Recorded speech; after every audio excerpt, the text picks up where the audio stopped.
the illuminated torch.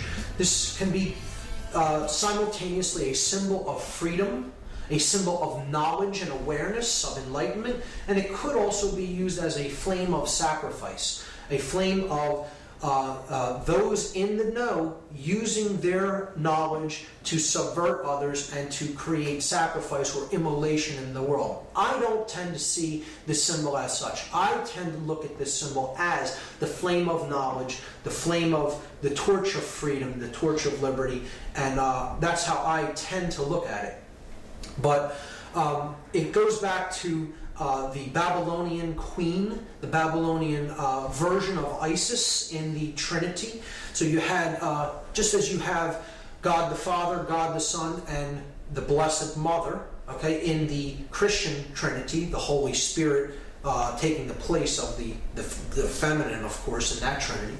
But you have the Egyptian Trinity of Osiris, the Father God, Isis, the Mother, and Horus, the Divine Child.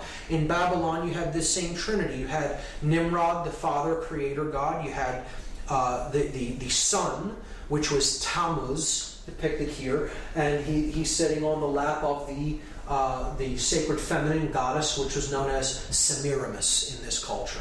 So this is a depiction of her on an ancient coin, holding the cross of the cross of the sun, and a version of the chalice, which could also be seen as a torch. So you have Semiramis depicted here, the rays of the sun reflected from the moon. She is the moon goddess illuminated, the queen of heaven. She's holding the torch of awareness, of liberty, of freedom, of enlightenment.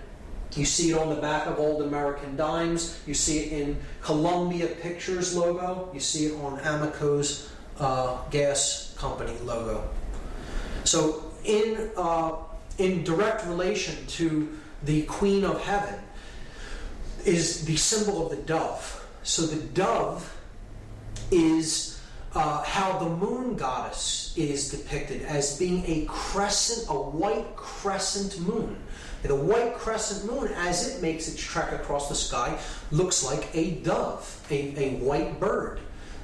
So, you could imagine this piece as the wings as the crescent moon, and it's making its trek across the sky at night. So this is why the dove was associated. The bird, the dove, is associated with the lunar feminine goddess, just like the falcon was associated with the male solar god, Horus. And the word dove in the French language is columbe, C-O-L-U-M-B-E, columbe.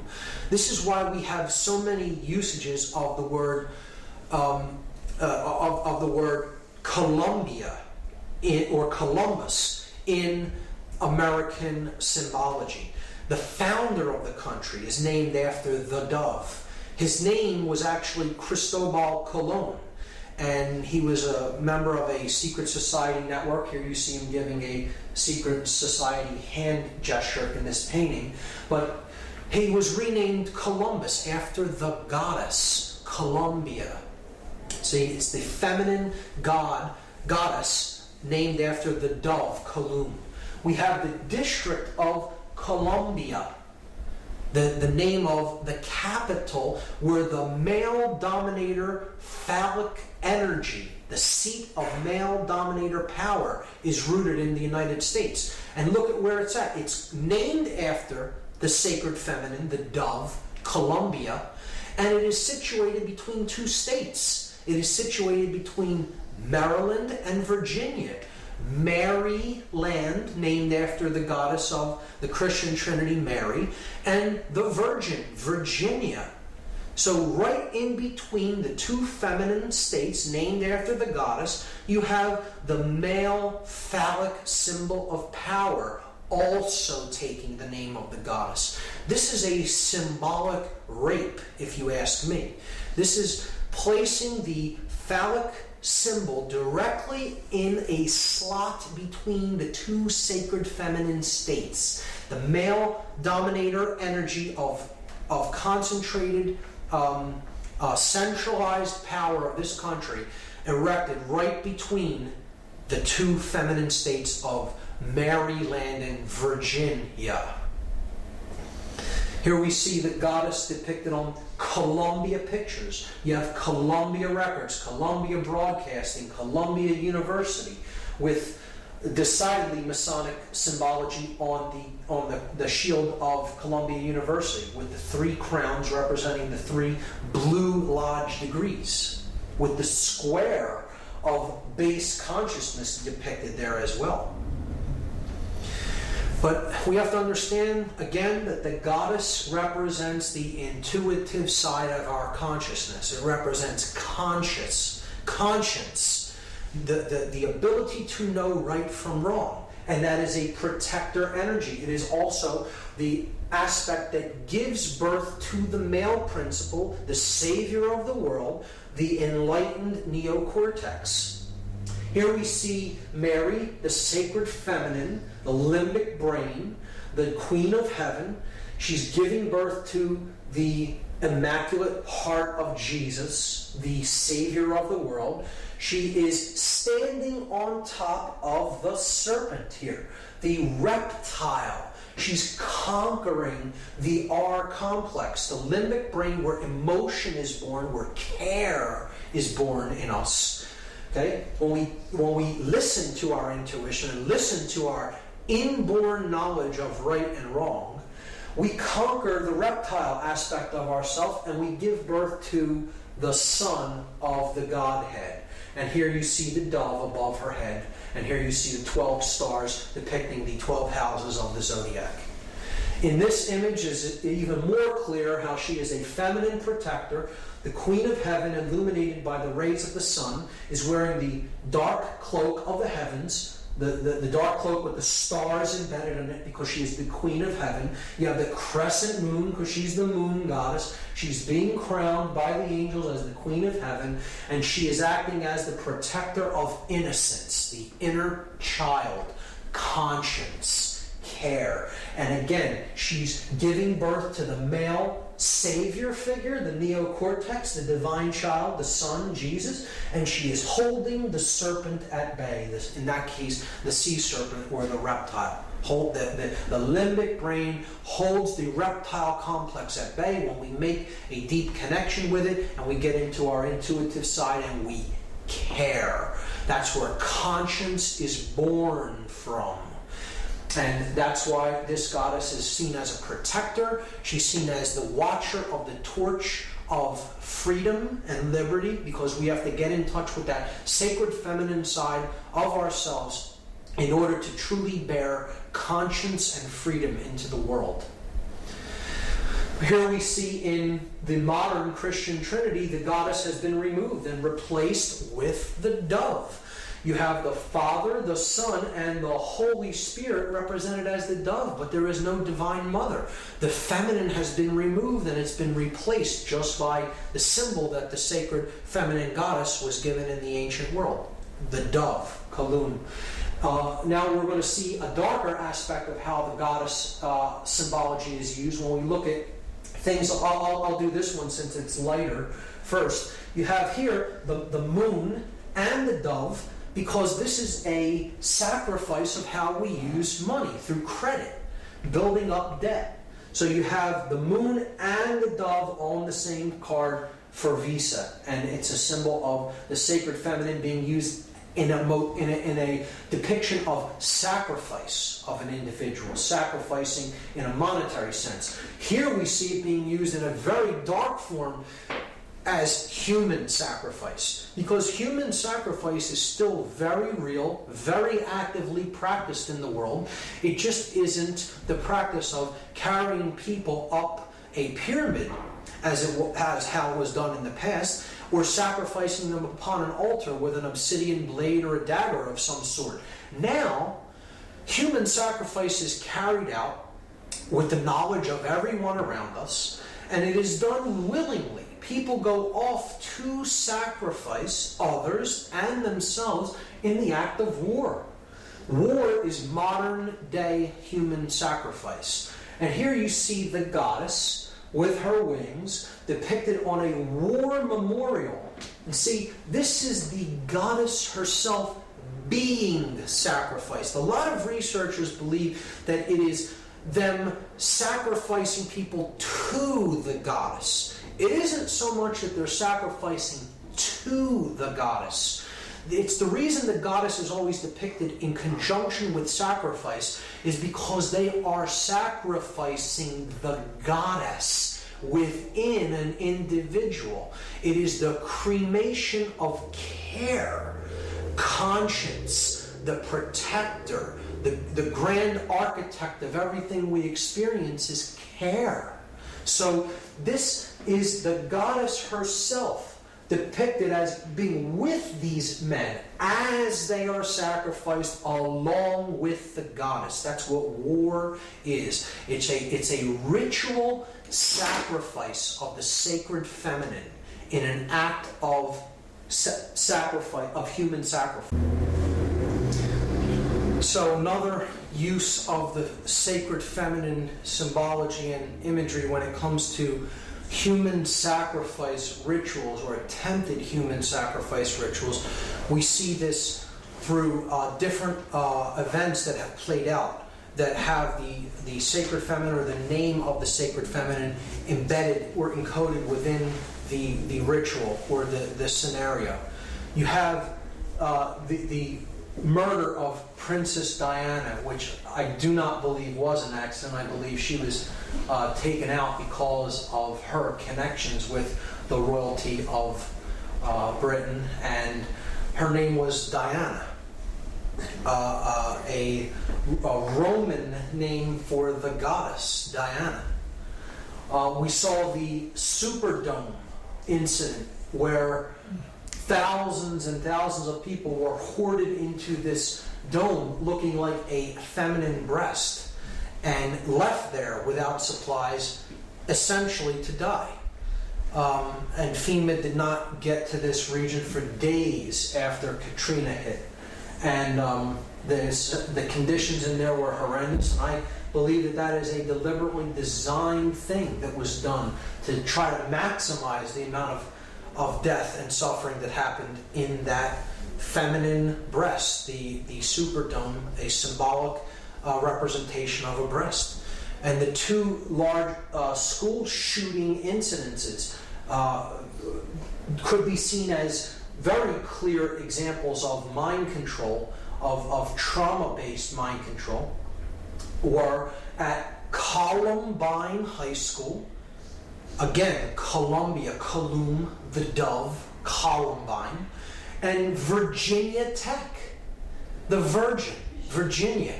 Again, two names of the goddess. Again, human sacrifice rituals in disguise made to look like totally disconnected incidents.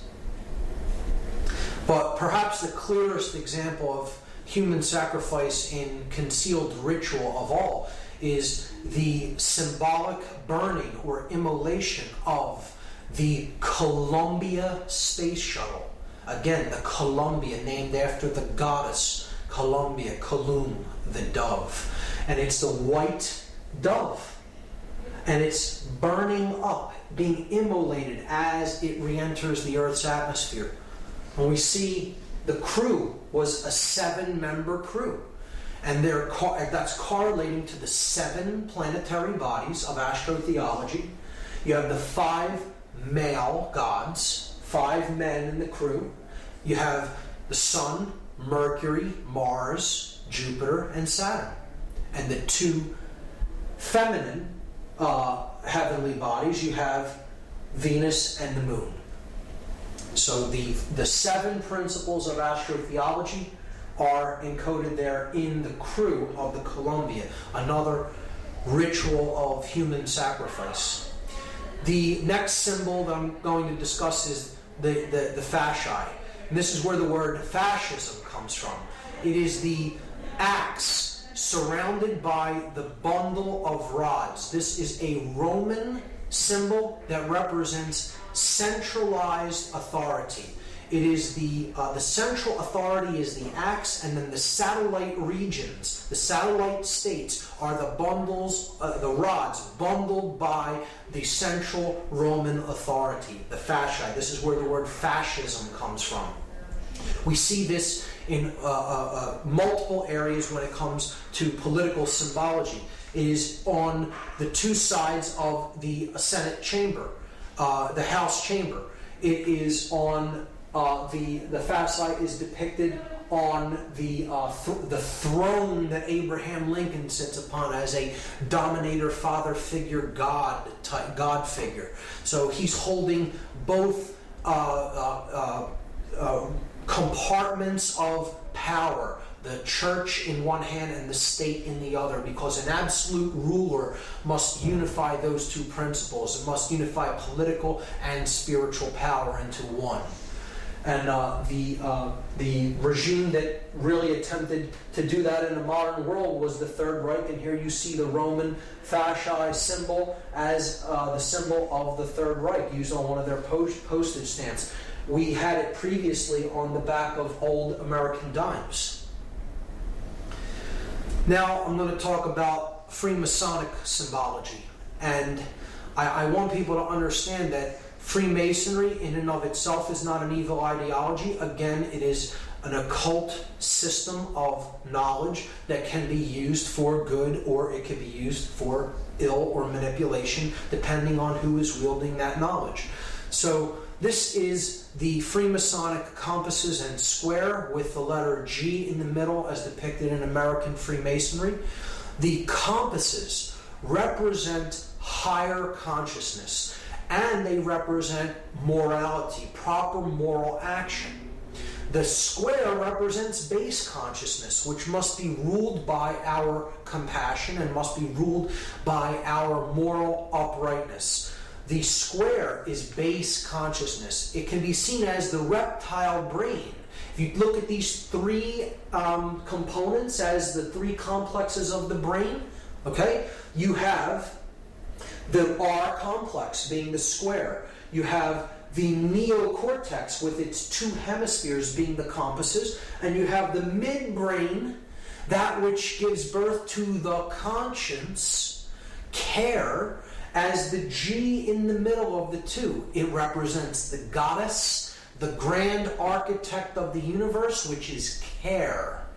Okay, that's what creates our experience, what we care about. And if we get into touch with conscience, it can give birth to proper moral action. But we can only do that by getting in touch with the grand architect of the universe, the God principle, the sacred within us. And that is how to get off of the square and onto the compass. See, the square traces a shape that is a square with 90-degree angles, not found in nature, rough edges. The circle traces the symbol of perfection in ancient systems of occult knowledge. The circle is perfect, it is unbroken.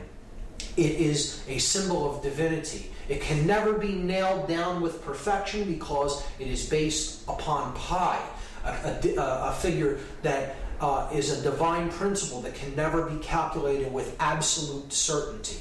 So the object is to circle the square and have our compassion and our higher consciousness rule over our lower instincts and our animal instincts. And we do that through getting in touch with the care principle, the generative principle, the G, which is the grand architect of the universe, care, conscience.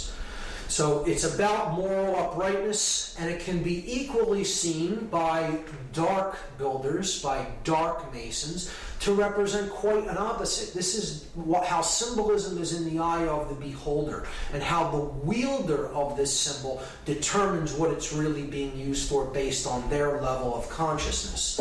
So a dark mason, a rogue mason, a dark builder, so to speak, could see the symbol this way. Man is ignorant. He exists in base consciousness. And I, as one who has perfected myself, have the divine right to rule over the base man, the square, he who is on the square. So it's two different interpretations of the same symbol, one seen in a positive connotation and one seen in a manipulative negative connotation, depending on the eye of the beholder, of the wielder of the symbol. Here's how this has been used in popular culture. In some of these examples it's subversive, in some it could be seen as an uplifting symbol. But generally in education you'll see the square used and the three symbols and the color blue for the square representing the blue lodges. And this is base consciousness. This is the base of the pyramid of this particular secret society network, the hierarchical pyramid-like structure. And you're seeing the pyramid encoded here, but through the square. And the three base levels of Freemasonry, the entered apprentice, the fellow craft, and the master mason, being the three introductory or initiatory degrees of what is known as the Blue Lodge in American Freemasonry. And this is as far as many go, and it is often the degrees that are said to keep knowledge of higher levels suppressed for those really in the know of the order do not wish for those people to receive the knowledge because they have been gauged as really still being in base consciousness. And you're seeing that depicted in educational logos there. This Columbia University and that the University of Pennsylvania's shield. Here we see the compasses tracing the semicircle on the patch for the Columbia Space Shuttle mission. And one of my favorites encoding the compass and square of Freemasonry is the game of baseball, a game I've personally resonated with. But we see the compasses encoded by the foul lines here, okay, that make up first and third base. The bases form the square for the individuals in base consciousness, on the square, the base men. Okay, they're the base men. And the middle, here, the mound of creation, the primordial mound, is the limbic brain, the generative principle, the feminine aspect that throws the feminine seed into play. The intuitive principle of the limbic brain, giving information to us, and it is up to us here at the place where the feminine instinct is being given to make contact with it with the male principle. Or in other words, to put it into action with the phallic symbol. You're uniting the male, the bat, and the female, the ball, and putting the feminine aspect of truth into play in the field of consciousness to get it past the base men and to make the journey from base consciousness to higher consciousness to get home.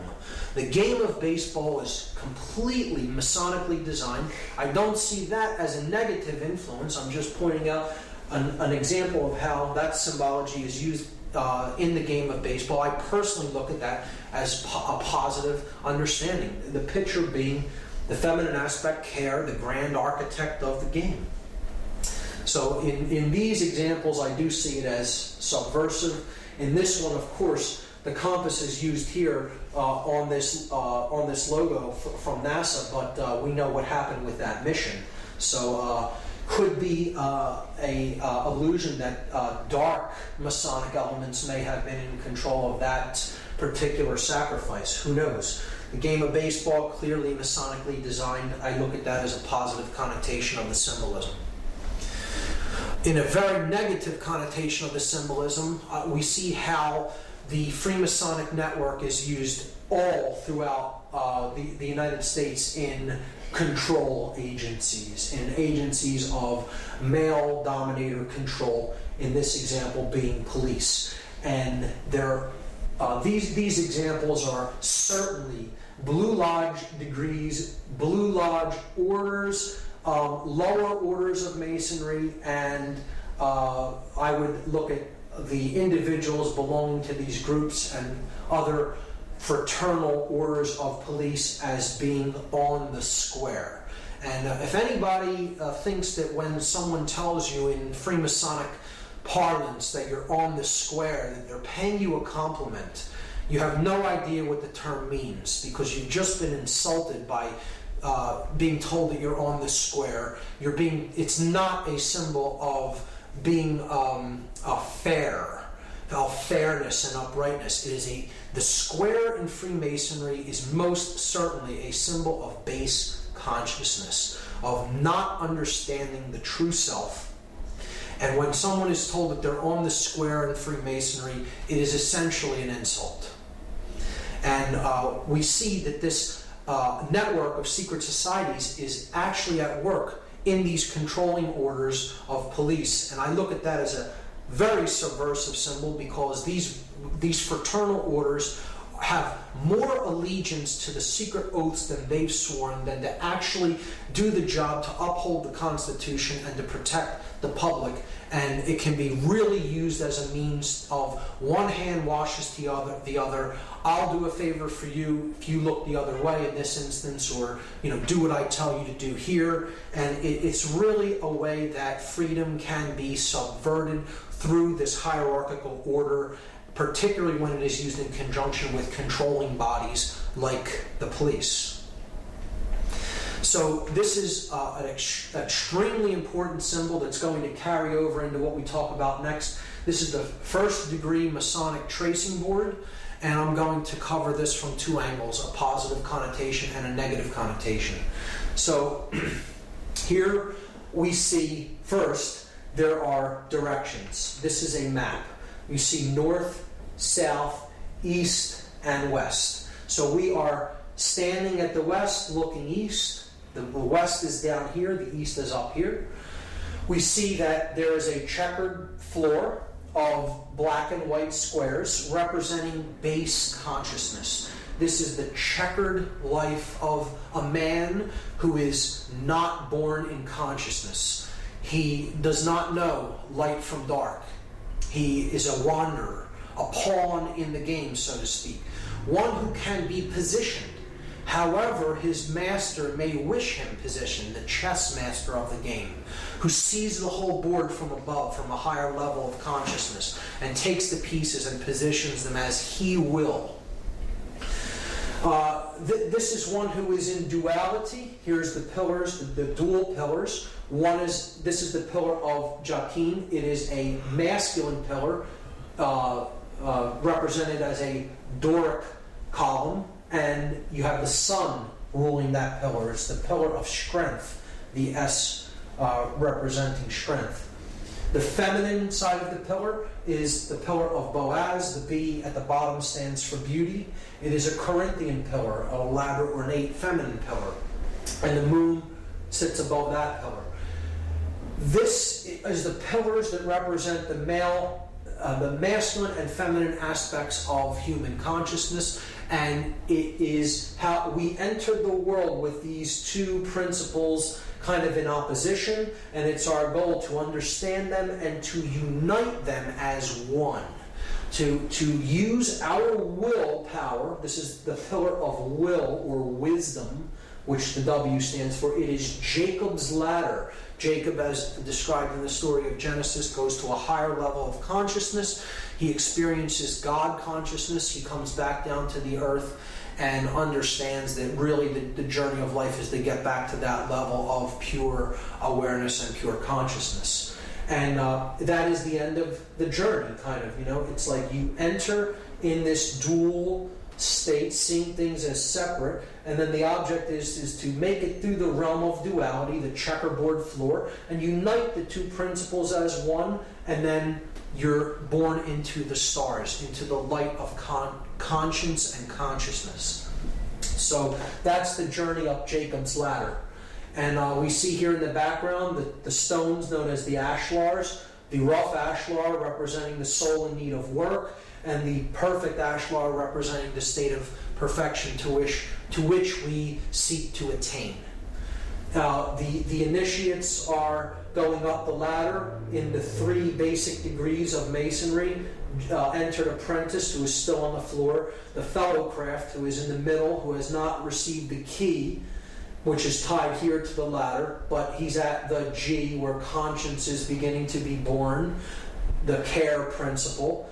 And the master mason, who gets the key to unlock the star gate, the sun, so to speak, is bringing himself to a place of balance and understanding and enlightenment. So it's a powerful and positive connotation. It could also be used to represent the left brain and the right brain, the male and female yang and yin energies, and the object is to unify them in the middle to awaken the prefrontal cortex and the pineal gland, to awaken our star gate. Okay, and that's in the direction of the east. The direction of the light, the rising sun, is in the east. We don't want to be headed west. That's the direction of base consciousness, and darkness, the setting sun. The sun sets in the west, of course. So powerful symbology there, but it unravels even more when we consider this tracing board on its side, as I will show you. Again, here we're seeing the 3 lights in the heavens, the lights of Freemasonry, the lights of the religions, the sun, the moon, and the all-seeing eye, the stars and planets. Again, we saw the religions of Christianity, Islam, and Judaism representative of these principles, and how they correlate to the 3 pillars of Freemasonry and global consciousness. Now, looking at the Freemasonic tracing board on its side opens up a whole nother level of what this symbolically represents. So again, we're given directions. Here is the west, here is the east, this is the south, and this is the north. Understanding what we now understand about astrotheology, we can now understand what this whole scene really depicts. It depicts the spiritual journey of man out of the prison vibration that is on the earth, identification with the physical world of matter. This is the earth. It's black and white, the colors of a prisoner, okay? The prison planet, so to speak. And these are the lines of latitude and longitude of the earth. This is the Earth's equator, right here, the middle pillar. This is the Tropic of Cancer. This is the Tropic of Capricorn in the southern hemisphere, the Tropic of Cancer in the northern hemisphere. Here we see the light of Freemasonry, the sun in the east, away from the earth.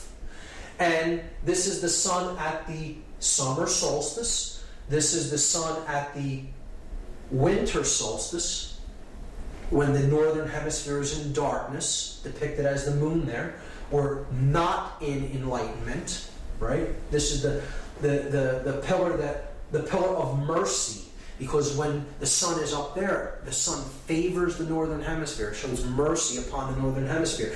Boaz is considered the pillar of severity, because the sun does not favor the northern hemisphere when it is at the pillar of Boaz, or the Tropic of Capricorn. And this is the equator. This would be balance, or the equinoxes, the all-seeing eye, is the place that opens up when the hemispheres of the brain come into a perfect state of balance. So this is the journey of the initiate, from darkness, starting here on the earth in darkness, and then proceeding in a stepwise fashion to a place of balance. Okay, this is emotion. This is the sacred feminine principle of emotion. You have to care enough to begin the journey. You go higher. You're trying to reach a place of balance between these energies. And then you can get that key right there to unlock the stargate. Okay, to unlock, and that's accomplished through action. The male principle of putting your emotions and your thoughts into action, and that is how you get off of the base consciousness and to the stars.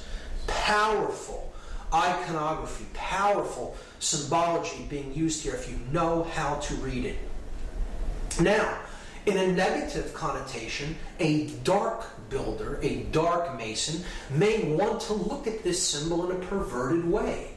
So here's a reversal of it. You see, yes, this is base consciousness and this is higher consciousness, but they'll look at this symbol and say, well, the latter is tilted across toward the left, toward the sun only, and away from the feminine pillar, away from the moon. And our task is to imbalance consciousness toward the male principle only, or the left brain only, because that's what gives birth to a dominator, to one who is bent upon control, a sorcerer of sorts. So this is how a dark occultist would interpret this symbol. I'm God, my will be done. I will use my influence to take those in base consciousness and give them the dark light. Make them think that they're being initiated into something important, but what I'm really doing is imbalancing consciousness to the left brain.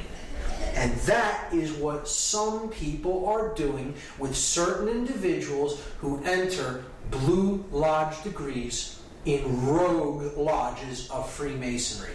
And they're using that knowledge to create more mind-controlled dominators that will listen to them, follow their orders, and they're not really receiving the true light. They're receiving the dark light of male left brain imbalance. That is one way that dark manipulators will see a very powerful, positive, connotative symbol and pervert it and turn it into something completely negative.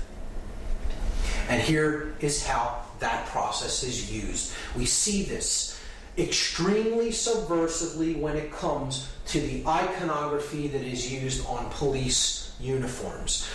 Particularly, here's the floor of the house representing base consciousness, the pawn, the checkered man, who cannot understand the difference between light and dark. He doesn't really understand what makes the principles of right and wrong function the way that they do.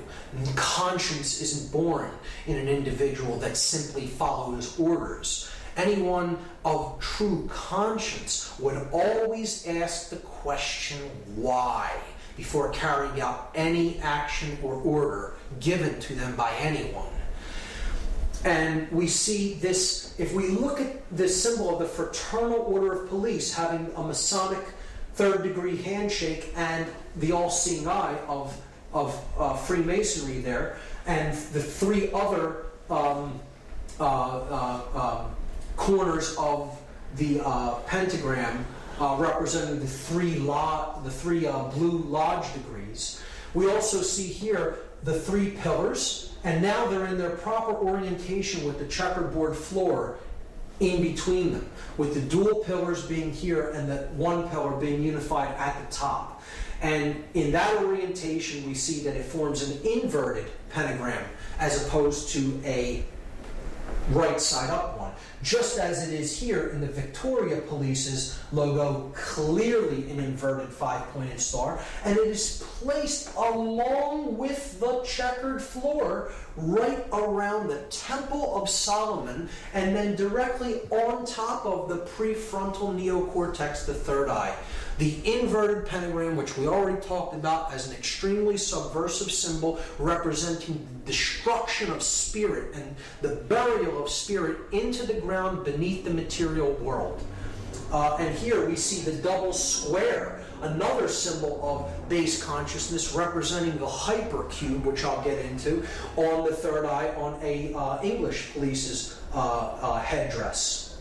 So, and there again, the checkerboard floor of the house wrapped around the Temple of Solomon. The temple, the sun and the moon, the left and the right brain. And that's what the symbol actually represents. The Masonic tracing board represents in Freemasonry the Temple of Solomon, the temple within man. It is a representation of the brain, the temple within man, the temple of Solomon, the brain complex. So that is how it is used. And here is a 33rd degree Freemason who I do not consider to be a negative or evil person. I think he understood a lot about what Freemasonry was and how it was used and what its true purpose is. But he did talk about some of how the negative aspects of Freemasonry are used. This is Manly P. Hall.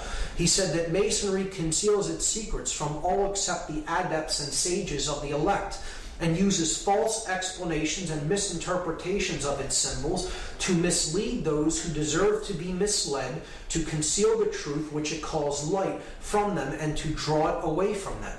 He's saying that those who are really not in the know, that often would pervert the ideas and the knowledge, are deliberately misled away from this knowledge so as not to let it fall into the wrong hands. I often think that as well, in Freemasonry, it is being done deliberately to try to create people who, those who really are in the knowledge of how consciousness works, can manipulate for their own gain and get them to do what they want, because they're dangling a carrot, so to speak, before them and saying, I have the higher level knowledge if you'll do what I tell you, and then I'll let you have it. When in fact they're just being led like I said, like a donkey with a carrot at the end of the stick.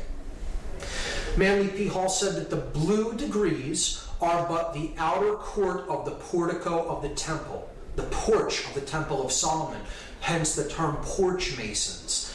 Part of the symbols are displayed to the initiate, but he is intentionally misled by false interpretations. It is not intended that he shall understand them, but it is intended that he shall imagine that he understands them. Their true explication is reserved for the adepts, the princes of Masonry, one of the highest level Freemasons in Masonic tradition, telling you right out in the open what the Blue Lodge degrees are for. And of course, the Fraternal Order of Police is Blue Lodge degrees of Masonry. So that's Masonic symbology and some variants of how it is used. The next, I'm going to talk about talismanic symbology and how it is used on our money. So this will be a very big part of this part of the lecture. This symbol is one of the most important symbols in all symbology. It is the most prominent symbol on our $1 bill. It is one of the most viewed symbols on earth, and very few people understand what it really means. I'm going to break it completely down from top to bottom and go through each element and attempt to explain it as fully and as clearly as possible. This is the symbol of all the mystery traditions. Okay, very simply, it is the symbol of all occultism. Of course, it is Egyptian in its thematic representation and its symbolic representation. It is Egyptian, and there is a reason for that. We see the elements of the symbol being the words Anuit Coeptus at the top. Then we have a pyramid with its capstone missing. The capstone is cut off, so it is an incomplete pyramid. Atop the pyramid, as a two-dimensional slit in the sky, it could be seen, a two-dimensional opening or a rift in the sky. From behind that, we see an eye. And that eye is bathed in light. The pyramid is comprised of 13 courses of brick, the bottom of which has a date inscribed on it in Roman numerals, 9 Roman numerals. There is then a sash with the words Novus Ordo Seclorum written on it at the bottom. So we have to understand each element. Each element is here not by accident, it is there by design, and the makers of this sigil, because that's what this is. This is a sigil, which is comprised of many symbols. Put nothing on it by accident. And everything has a meaning in this. So let's start to break down the symbols one at a time. Annuit coeptus is Latin. It means, annuit means to favor or to look favorably upon. Coeptus is an enterprise, an undertaking, or a project, a work in progress, you could say.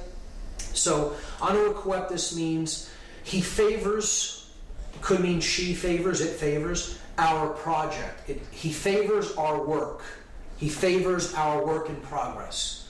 Okay, so he favors our work is a good translation. Novus Ordo Seclorum is often hotly contested as to its meaning. Novus means new, Ordo means order or way, and seclorum is the debated word. So I go to a Latin dictionary and I look up the word saeclorum, S-A-E-C-O-L-O-R-U-M. This is because people will say seclorum means of the ages. So I'm looking up the word saeclorum, and that means age, generation, people born at a time, race, present time, or age, century. So if this phrase said the new order of the ages, we should see an A in between that S and E there. It would say Novus Ordo Saeclorum, but it says seclorum. So clearly that's not the definition. Many people will say that that's what it means. It does not mean of the ages. Okay? The word seclorum is put into a Latin dictionary, and then you see it is a word modification, a truncation. CL is derived from CUL. So an internal CL might be rendered by CUL, thus giving us seculorum. And seculum, seculi, is a noun that means world, universe. Secular, temporal, earthly, or worldly affairs, cares, or temptation. So, clearly, I think this can be solved and agreed upon once and for all, so we don't have to hear this incorrect, connotatively incorrect translation, the new order of the ages. This phrase clearly says New World Order. And that's it. That's what it says. Let's lay this to rest once and for all. Okay? So, he favors our work, the New World Order. And you have an eye in the triangle looking out from another dimension of space into our realm. The light is pouring through the scene from that realm, and a pyramid is being built.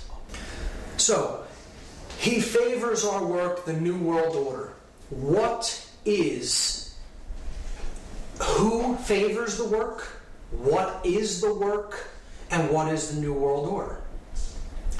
So, clearly, this is the being that favors the work.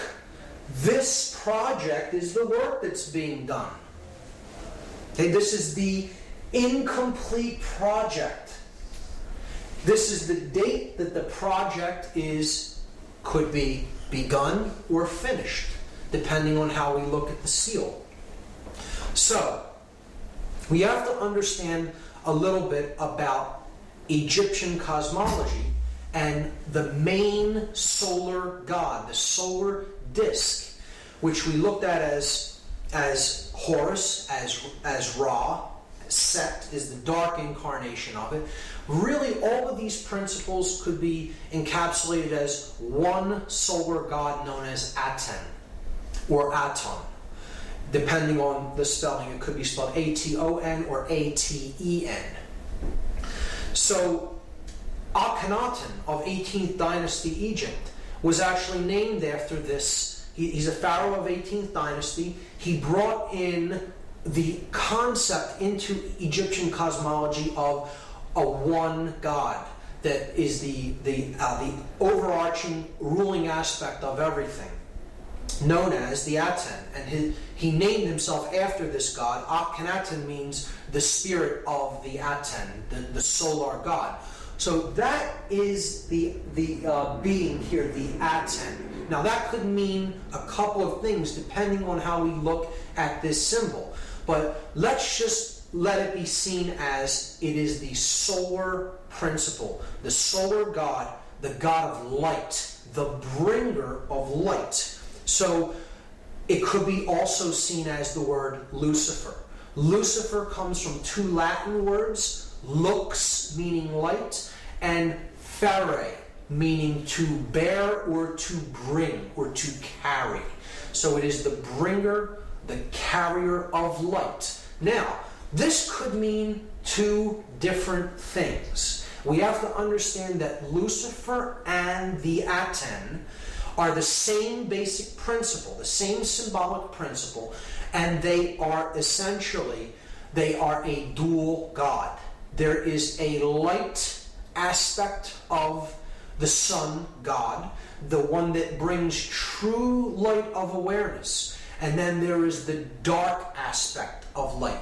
So one can be truly illuminated and really possess the light, really possess the knowledge, and then there is one who can be born into the dark light.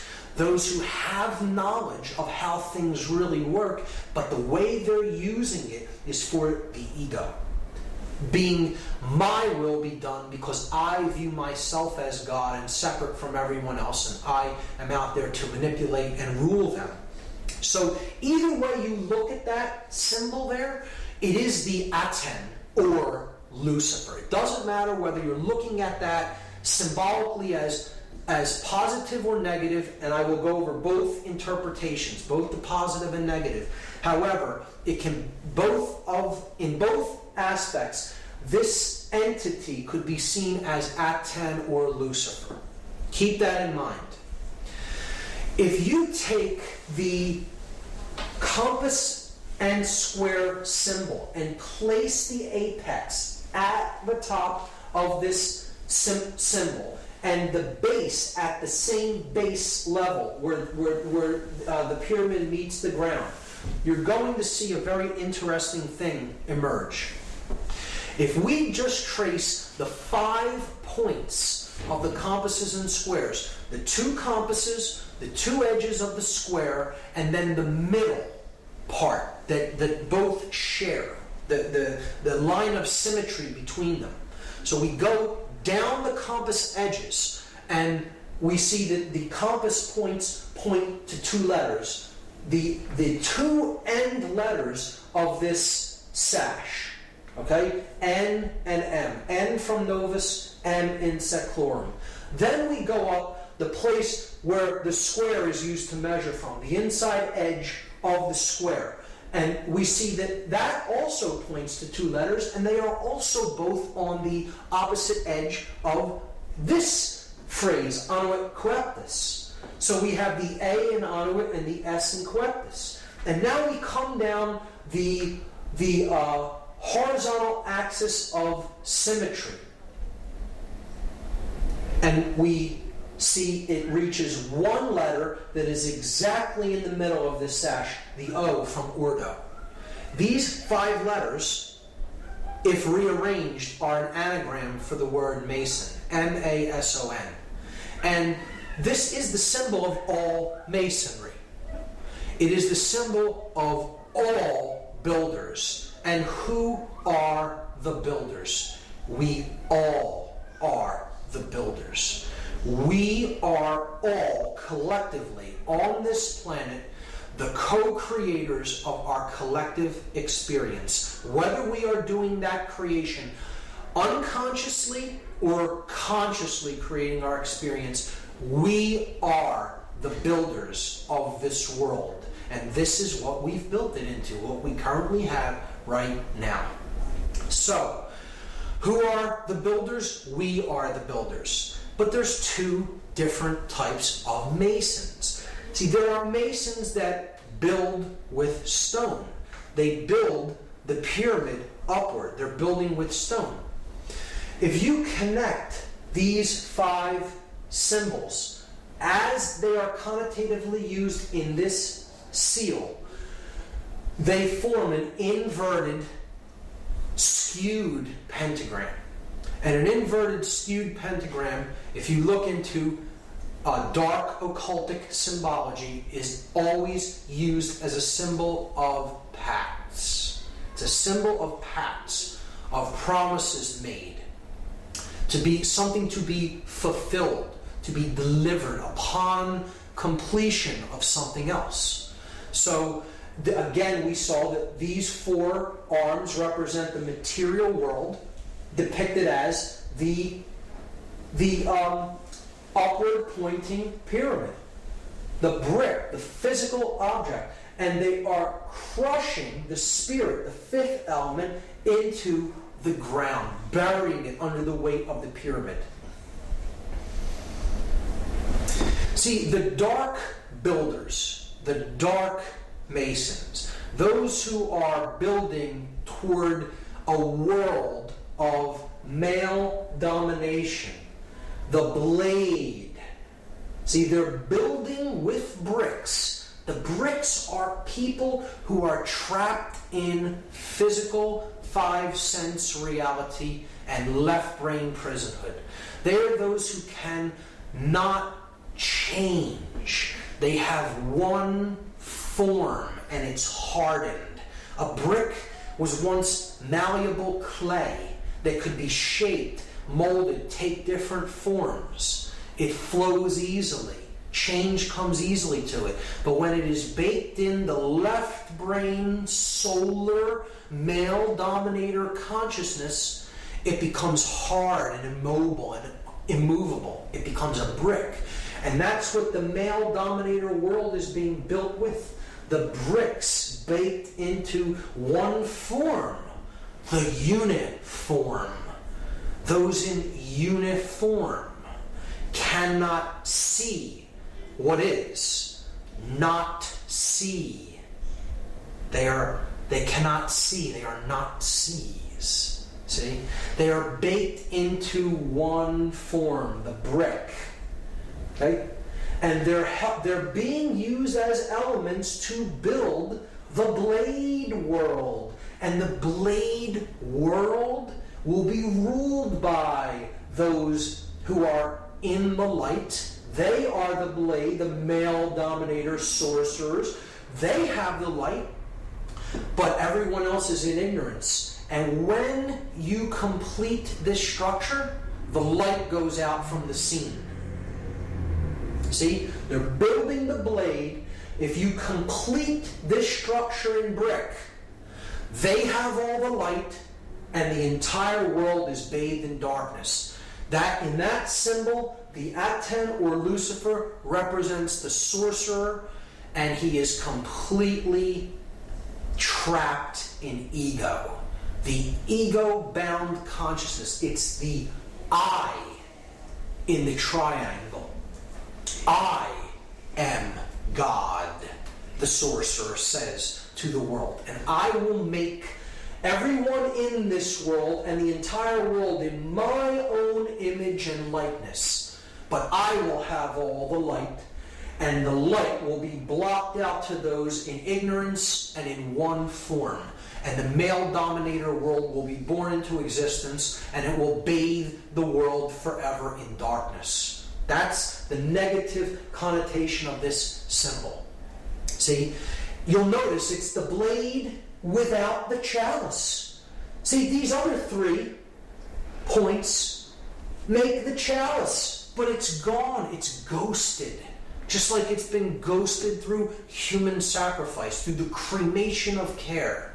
Right? It's been ghosted through the removal of the sacred feminine from the Trinity, and through not caring about what goes on in the world. The sacred feminine is removed, it's ghosted, but the male principle is embodied in stone. And that's the project, that the New World Order project that the Dark Masons, the builders with brick, are building into manifestation. Now, there is a light side of this symbol. Again, he favors our project, the New World Order.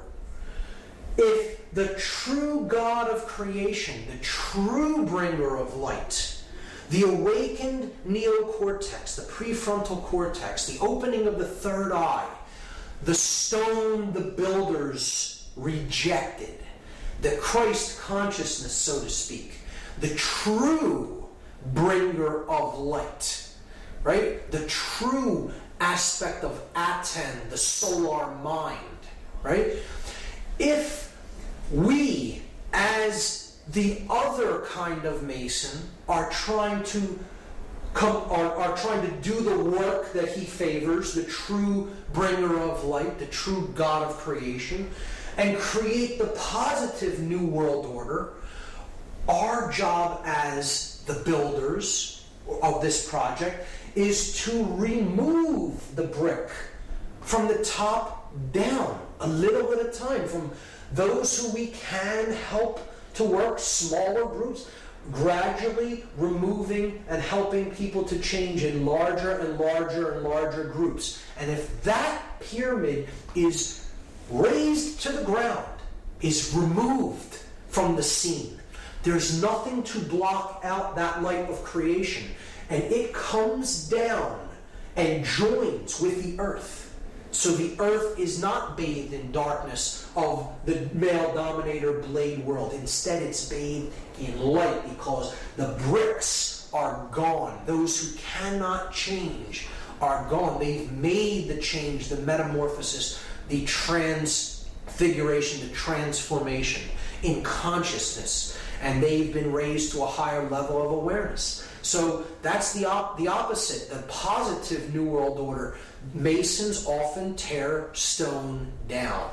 And the light Mason, the light builder, the light worker, wants to tear this stone down so the light comes down and join up with the earth to create the positive New World Order. And in that aspect, this is a powerful, magnificent symbol of the true mystery traditions. The object is to remove that pyramid of male domination and bring the light down to the earth. So we see that this is the symbol of Solomon encoded into it. The male aspect, here's the the yang, light aspect of consciousness, combined with the feminine yin, dark aspect of consciousness to create the seal of Solomon. As above, so below. The Hermetic principle encoded into the seal of Solomon. So depicted there. But it is the body unified with the spirit within the temple of man, the mind, the sun and the moon, the left and the right brain, to create the stone, the philosopher's stone, the opening of the third eye, the pineal gland, known as the stone the builders rejected. Because the dark builders reject that light of awareness and consciousness, and they are trying to block it out by completing that pyramid in stone.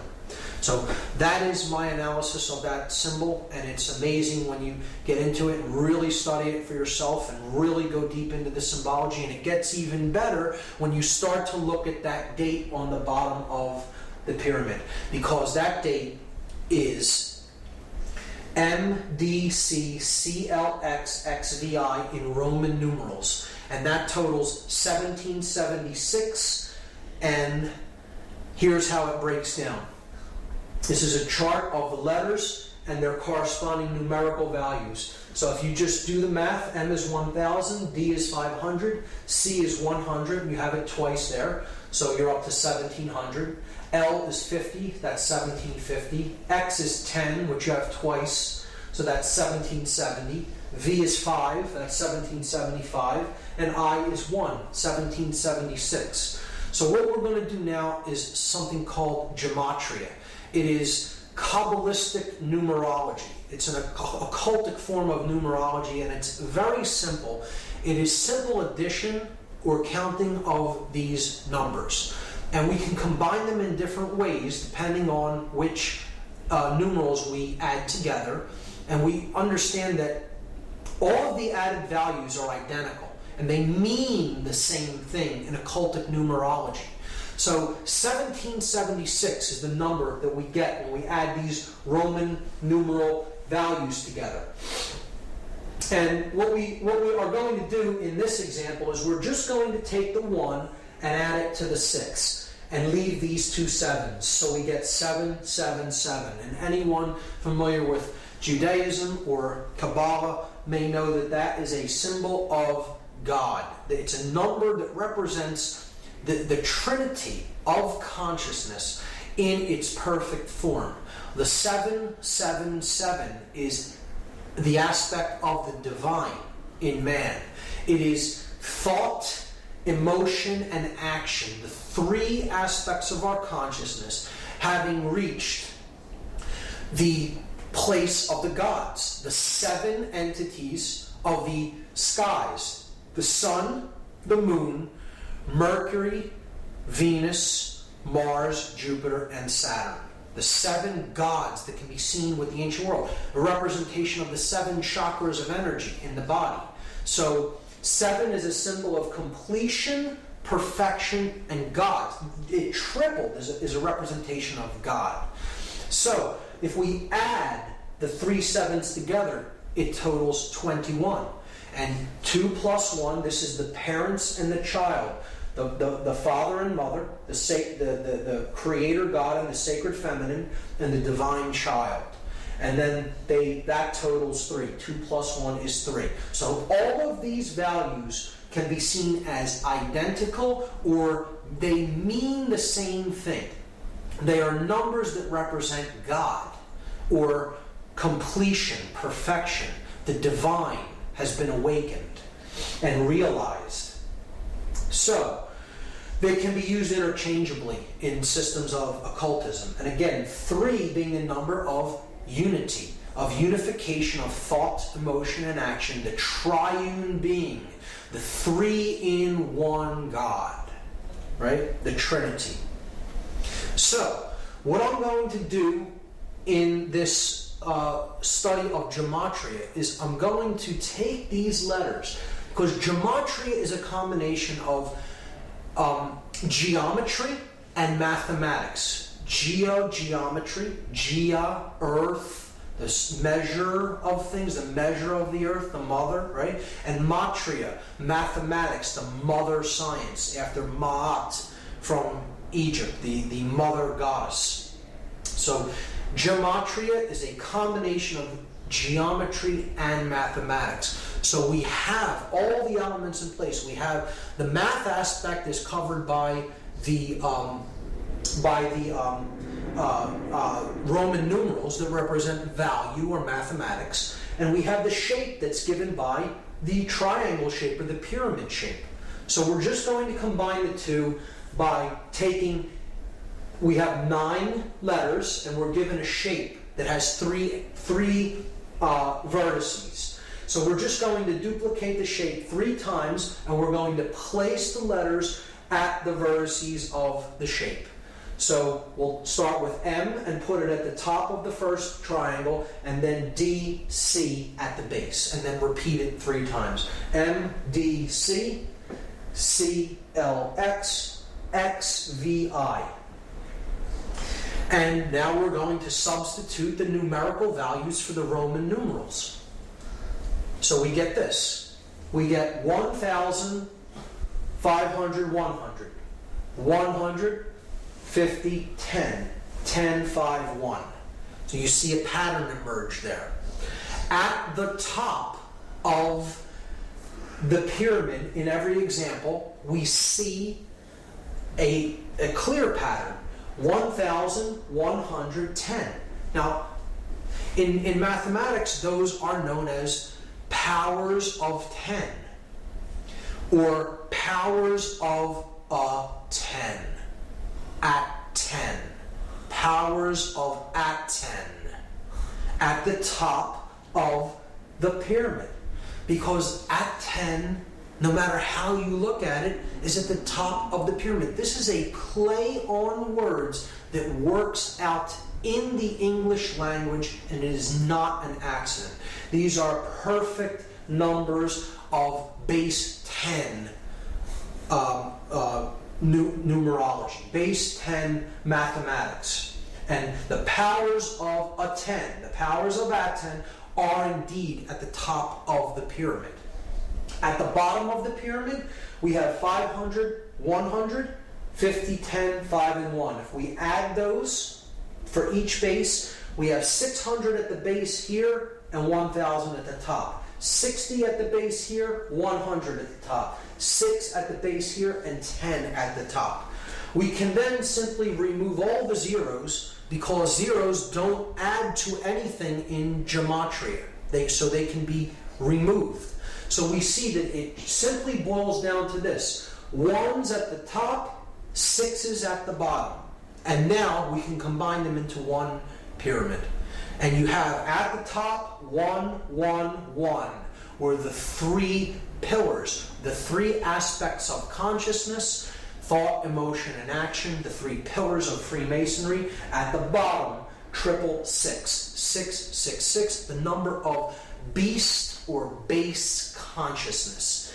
And noticing that 3 correlates to 777, because if you add 777, you get 21. If you add 2 plus 1, you get 3. So 777 and 3 are identical. So you could simply substitute 777 for anything that totals 3. Like 1 plus 1 plus 1. 1 plus 1 plus 1 is 3. So we could simply put 777 up there and substitute for 111. They're identical because they both add to 3. So we have God at the top, the light, the beast or base consciousness of illusion and identification with the physical world at the bottom of the pyramid, captured in stone, in one form that cannot change. Illusion, ego identification. So, if now we reduce them again. So we add 7 plus 7 plus 7, we get 21. We add 6 plus 6 plus 6, we get 18. And this is what is meant by counting the number of the beast. That's what we're in the process of doing. It's a prescription for gematria given in the book of Revelation in the Bible. We add 21, and of course, as we saw, that totals 3, the number of God, and 18, 1 plus 8 totals 9, the number of ego and illusion. Why is 9 the number of ego and illusion? Well, here's why. The number 9 has very significant mathematical properties, and they are shown to us in addition to the number 9 and in multiplication of the number 9. So this side of the table is an addition table, this side of the table is a multiplication table. 9 plus 1 is 10. 1 plus 0 reduces to 1. We're simply adding the final result, the digits of the final result together. So look, we're back at where we started adding to 9. 1. So adding the 9 was like adding 0. Okay? 9 plus 2 is 11. 1 plus 1 reduces to 2. It adds to 2. So we're back to 2. So again, adding the 9 was like adding a 0. You do this with any number. 9 plus any number gets you back to the same number once the result is added together, or what is called in gematria reduction. You're reducing a 2-digit or 3-digit or 4-digit value down to one number. You will ultimately come back to the same value that you started with, because to add 9 is to add illusion, or to add ego, or to add base consciousness. And when you add the beast, when you add base consciousness, you can never affect any change in value. You bring no value to the equation. You are adding 0. You are adding nothing. You are adding illusion. Now, the multiplication of 9 is a different result. 9 times 1 is 9. 9 times 2, 18. Add the 1 and the 8, you get 9. 9 times 3, 27. Add 2 plus 7, you get 9. 9 times any number, no matter what it is. You add the resultant digits, you will come back to 9. So what this is saying symbolically is multiplying base consciousness only gets you more base consciousness. You can never create anything new with ego and illusion and base consciousness. So this is why 9 is the number of illusion and base consciousness, and as such, it is synonymous with 666, or the number of the beast. One thing I should mention is that the date 1776 is simultaneously the year that the Declaration of Independence was signed in the United States, and it is a document declaring human sovereignty, and that our rights come from our Creator, whatever we happen to envisage that Creator or that force as, and not from man. But it also is the date of the birth of the Bavarian Illuminati order, and that happened on May 1st, 1776, which is a Luciferian dark occultic Sabbath known as Walpurgisnacht. May 1st, May Day of 1776 is when the official Bavarian Illuminati, the Order of the Illuminated, came into being. So there's a dualism even inherent in that date. You can look at the Dark New World Order building upward from 1776 in earnest, from the time when this dark occultic order came into manifestation, and the object of the light New World Order to bring the light down by removing the bricks and getting back to the understanding of personal sovereignty as encoded in the Declaration of Independence. When we look at it, we see that these two numbers, 777 representing God or completion or perfection, and 666 representing illusion or base consciousness, they total 9 and 3, and that brings us to the occultic number 93. To go from the illusion to the real, to go from the illusion to the true source of power, to go from base consciousness to divine consciousness or compassion. And that is the process of going from the 9 to the 3, because the 9 drops away, it's illusion. 9 plus 3 is 12. 1 plus 2 goes back to 3. So the 9 falls away, being illusion. To go from the 9 to the 3, and this is a number that represents willpower. We make this journey by an act of personal will, and it is an act of love. Love and will, we will see later, are identical forces. Keep the number 93 in mind. The next way that symbolism is used subversively is in architecture. So this is the pyramid outside of the Louvre, the art museum in Paris, and it is a symbol of a pyramid, upward pointing, male pyramid, and it is comprised of exactly 666 panes of glass. So again, the base consciousness is encoded into the shape, and you see that the pyramid forms slightly off of a right angle, almost an exact right angle at the top, at its apex.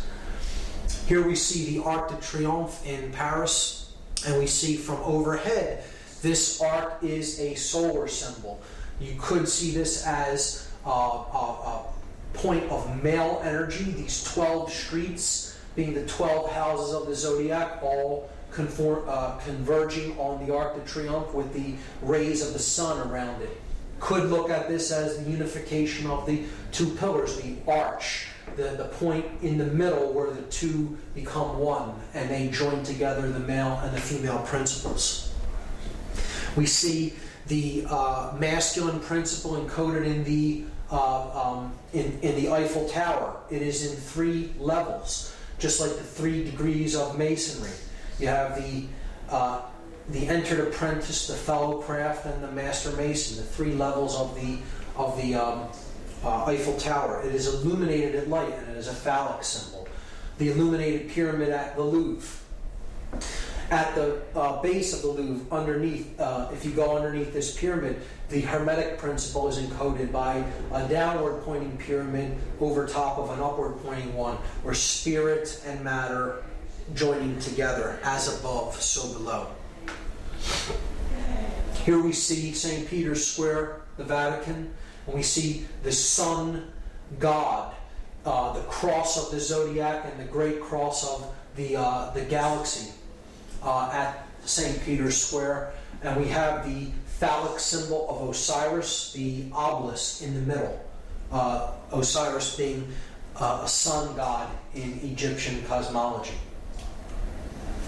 The pentagram in the pentagon being the central part of a inverted pentagram encoded into Washington, D.C., the heart of the inverted pentagram. The Pentagon being the center of defense intelligence for the United States, where war is planned, human sacrifice. We see from overhead in Washington, D.C., this right here is the White House. And then north of the White House, we see an inverted, skewed pentagram with one broken arm. Now, this is a very clear example of what is known as the pentagram of Pax in dark occultism. The pentagram of Pax is inverted because it is satanic, or it is thrusting the spirit downward. It is often skewed, representing that which is really out of alignment or proportion. So it is usually skewed in one form or another, either stretched or squashed. In this case, it is kind of squashed downward. And we also have a broken arm. And a broken arm in a pentagram represents a pact that has not yet been fully completed or fulfilled. So that which is promised has not yet been delivered because a work is still in progress. And I think we can understand the meaning of that broken arm by understanding what the pentagram of Pax represents. So it is not that they simply weren't able to complete that in some way. It is intentionally left broken. And this is one of the arguments against it actually being an occult symbol. Well, if there was occult leaders that made it, could they not have completed the last arm? They did not want to complete the last arm. It is intentionally made to be a pentagram of Pax, and that arm is left broken for a very specific occult reason. The phallic symbol of Osiris, encoded as the Washington Monument, a male symbol of phallic energy. And it's in direct alignment with the symbol of the feminine energy, which is Congress. Congress being another word for sexual union. Congress. And the Congress building is the feminine principle. It's the dome of the feminine breast with the goddess statue of Columbia, or freedom, atop the dome, representing the feminine energy, and it is reflected in the water. The water being the principle of the moon goddess, the goddess of the water. The moon's light is reflected in the waters at night. So this also encodes in this reflecting pool the Hermetic principle, as above, so below, as goes on in consciousness in the earth is reflected from the heavens, and reflected in the external experience that we have. Other sexual symbols or phallic symbols seen in the layout of Washington, D.C. Here we have the Washington Monument. Here we have the Lincoln Memorial, which is a temple to the king. It's a reflection of Osiris the king, ruling as over the dominions of church and state, as we saw with Lincoln in his king's chamber, so to speak, holding the symbol of the fasci on both his left and right hand while seated upon his throne. And if we look at the street system that connects these two monuments, we just make a red. We can make a red outline of the street system around these two monuments and just fill in that area, and that is what it looks like. It is clearly a phallic symbol that is directing male energies encoded into the actual layout of the streets. People who believe in this system of geomancy, or tapping the energy of the earth through the types of lines that you place upon the earth, believe that this is directing male and female energies in certain ways and in certain proportions. So you have the feminine egg here next to the male phallus. This is called the ellipse on the south side of the White House. Again, Lincoln holding the fasci, the symbol of the fasces is the symbol of Roman centralized authority encoded in the central axe around which is the bundle of rods or staffs. Now, east of that Washington Monument phallic symbol, we have a 13-level pyramid. Again, 13 on the back of the dollar bill, a solar number, the sun and the 12 houses of the zodiac, with the 14th level being the unification of the earth, air, water, and fire, culminating at the 14th level of the pyramid. 1 plus 4 is 5. So you have the earth, air, water, fire, and spirit unified at the top level of the pyramid. So here we have a 13-level pyramid with the capstone missing, and around the streets, this is the Congress building, the Capitol building, around the streets, the path that creates the streets, going all the way around the Capitol building forms an image of an owl that sits atop this 13-level pyramid with the capstone cut off in the street system of Washington, D.C.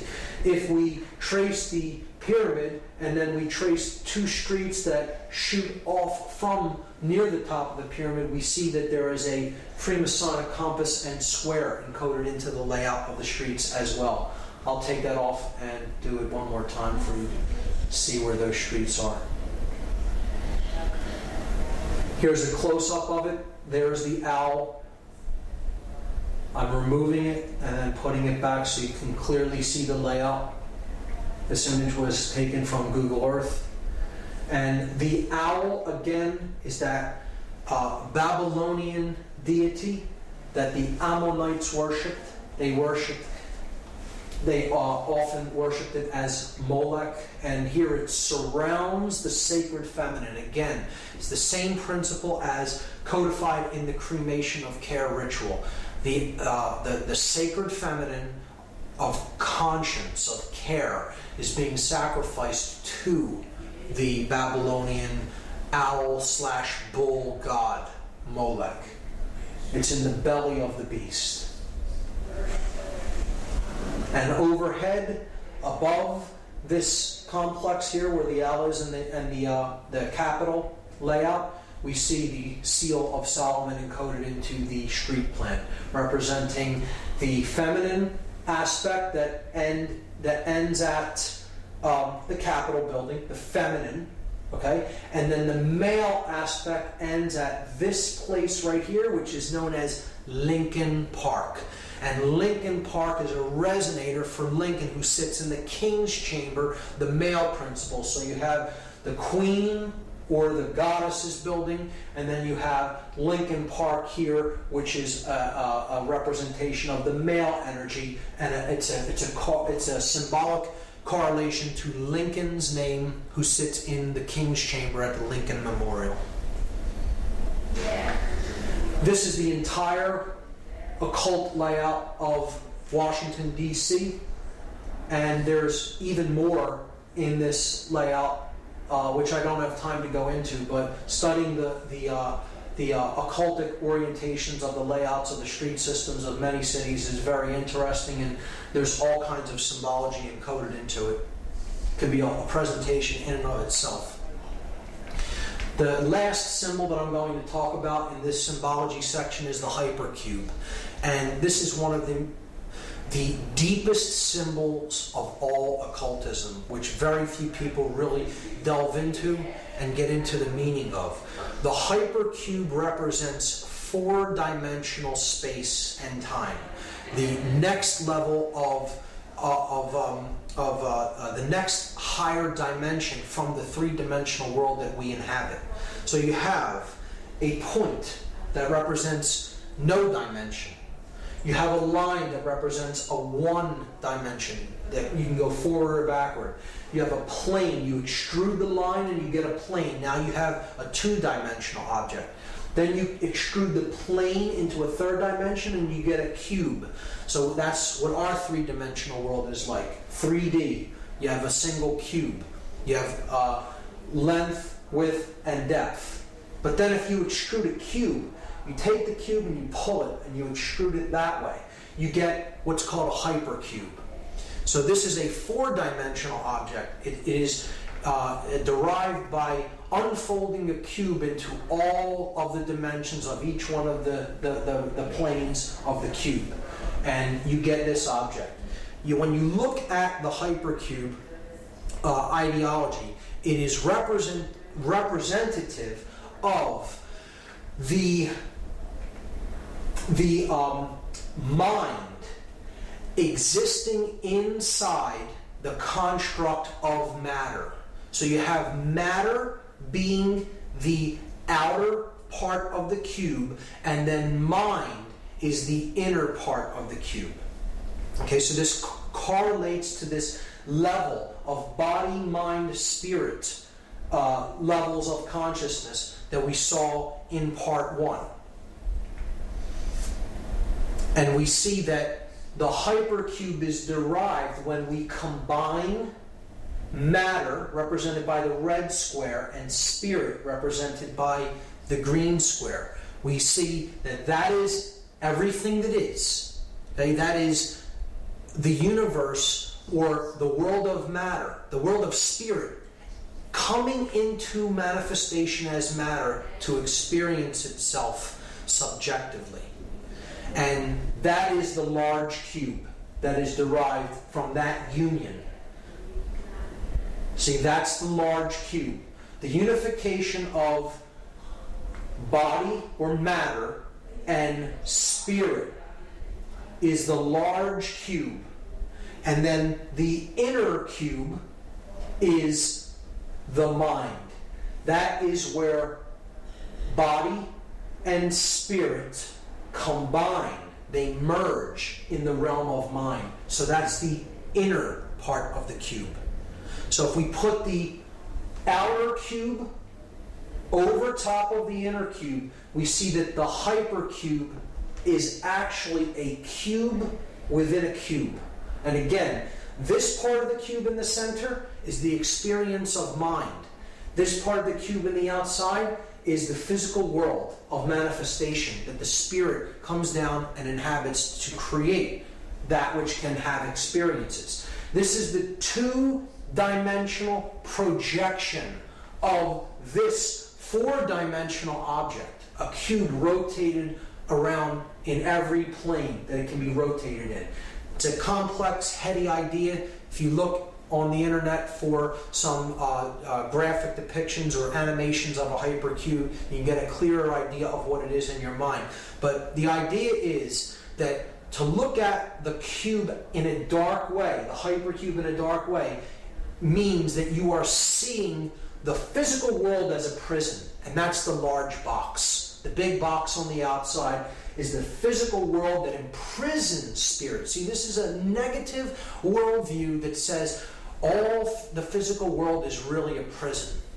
And it's a horrible thing, a horrible place. It's not a construct for experience of spirit to descend into physical form so that it may come to know itself more fully. It's a horrible thing that is, a prison. And that's the way that a dark occultist looks at the dark hypercube and the hypercube symbology. The inside of the cube is the mind that is held captive within the body. So you have the prison of mind being held in the larger prison of the physical world of matter. And this is its two-dimensional projection, which looks like an octagon. So this is a symbol of mind control.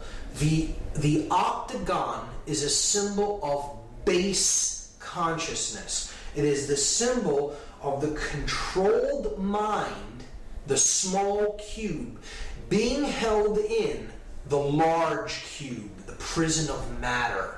So it's a dark worldview concept that represents the double prison. The prison of mind held in the cage of matter. And what do we see the hypercube or the octagon used to represent? We see it as a male dominator sport that involves the potential of destroying the brain. Extremely violent male dominator sports, cage fighting, where the brain isn't respected. Go into a cage and smash your opponent into unconsciousness and do all kinds of damage to the brain.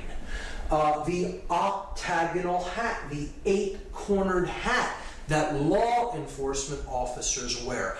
It's another total assault on the consciousness of people who take the jobs as enforcers or controllers. They're being told symbolically, your consciousness is of the hypercube. It's of the octagon. The octagon is placed on the crown chakra, just like the square. We saw in the other example, the double square on the English police's hat, right here on the forehead, on the third eye. Again, the double square is representative of the octagon, the two squares being combined in an 8-sided shape. If you complete the corners, you get the octagon if you connect the corners. But the 8-cornered hat is the octagon being worn on top of the crown chakra as another occultic insult, an insult in symbolism to the mind-controlled controllers, the controllers who they themselves are under deep forms of mind control to do a job that is a deeper suppression of their spirit and others. Because the hypercube is seen in one more place, and it is ubiquitous. It is everywhere. It is on every metropolitan street corner, the stop sign. Encoded in red, and it has the word stop written on it, and this is saying to the consciousness, stop. Stop the journey. Stop your movement. Stop the progression of spirit. Just stop and stay in the double prison. Stay in the hypercube. The prison of mind encoded and captured in the prison of matter. The hypercube is one of the more difficult symbols to really grasp the deep connotative understanding of the symbolism of it.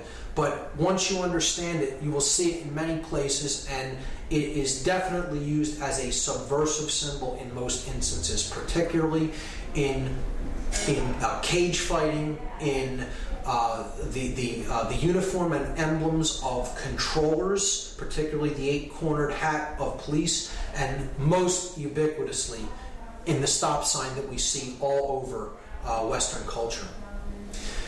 This brings us finally to the last part of the methods of manipulation, and the last one is the biggest of them all, chaos sorcery. What has been known as the Hegelian dialectic, or problem, reaction, solution. And we're going to talk about what the Hegelian dialectic is, and we're going to see an example of how this is put into action when we analyze the 9/11 occult ritual. The Hegelian dialectic is what chaos sorcery really is, and this is an ideology that was formulated by George Hegel, a German philosopher. The Hegelian dialectic is a framework for guiding our thoughts and actions into conflicts that lead to a predetermined solution. So the solution is already predetermined before anything happens. The people who are putting this into effect want a certain outcome. This is outcome-based framework, an outcome-based framework. It's saying this must occur. This is the end result that we want, and anything else is undesirable and we will not settle for. It's going to happen this way. We just have to convince people that it has to end up happening this way. So what you do is you guide thought and action into decision making that ends up how you wanted it to begin with. This is accomplished by manipulating consciousness into a circular pattern of thought and action. So again, it's a manipulation of consciousness. It's ultimately about mind control. The synthetic solution to these conflicts cannot be introduced unless those being manipulated take a side that will advance the predetermined agenda. The agenda is already predetermined. We just need to create a synthetic conflict to make this come into manifestation the way we have it originally planned and designed.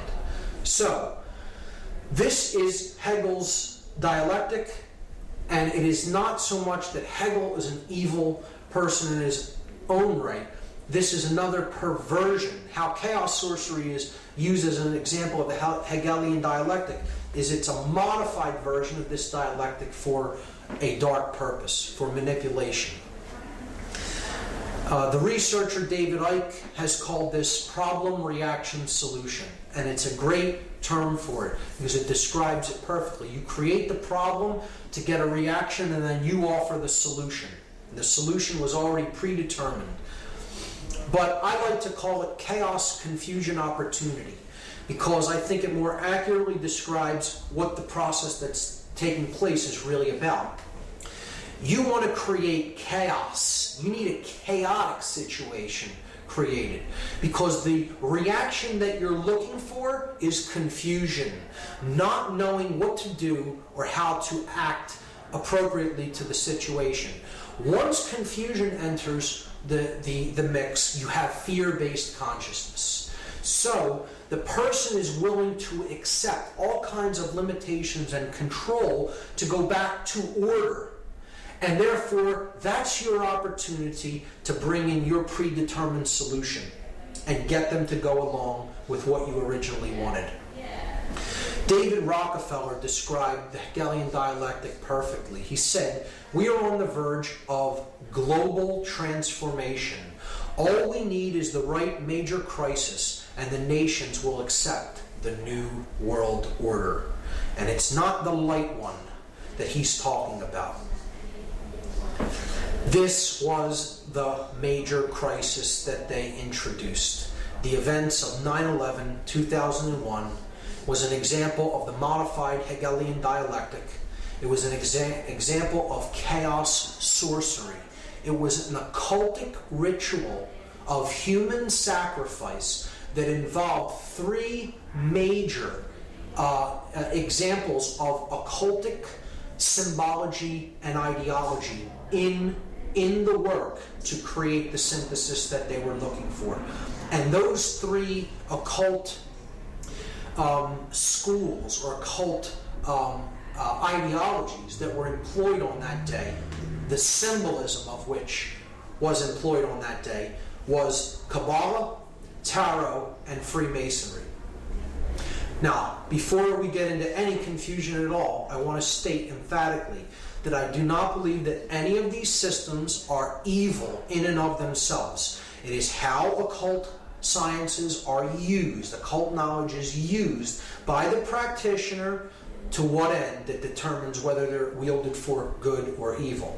So it is not these practices or these systems that are of knowledge that are evil in any way. They are simply knowledge, and it is how they are used. Let's get that straight right off the bat. So these three systems of occult knowledge all encode within them the understanding of human psychological makeup and human consciousness. And the ritual of 9/11 is ultimately about the destruction of that knowledge and keeping the truth down, keeping our awareness down, destroying our awareness, destroying consciousness. So we're going to look at some examples of this occultic iconography and symbolism that was used on that day. The most glaring example of which is in tarot. This is the tarot image known as the Tower. It's a card that represents the end of an old way of things and the birth of a new way of things. It's the destruction of something that is old and worn down and the building of something new in its place. One thing is being cleared to make way for something to be put up in its place. Okay? So that's the tower. It is depicted as being struck by a bolt of lightning, on fire, with people toppling out of the windows. And that is exactly what we saw on the day of 9/11, 2001. We saw towers that were struck by forces. They were on fire, and people were leaping from the windows. So clearly the occultic symbology of this particular tarot card was employed on that day. Whether this be totally by design or it be synchronicity, I'll leave that up to the audience to decide. But one of the main things we have to understand how this ritual went into effect is that 2 buildings did not collapse in New York City. 3 buildings came down on that day in New York City alone. Many people still do not know this or understand it, amazingly, because the mainstream media only showed the collapse of this building here to the right only one time and never really showed it again, unless you go on the internet and search for the video of the collapse of World Trade Center number 7.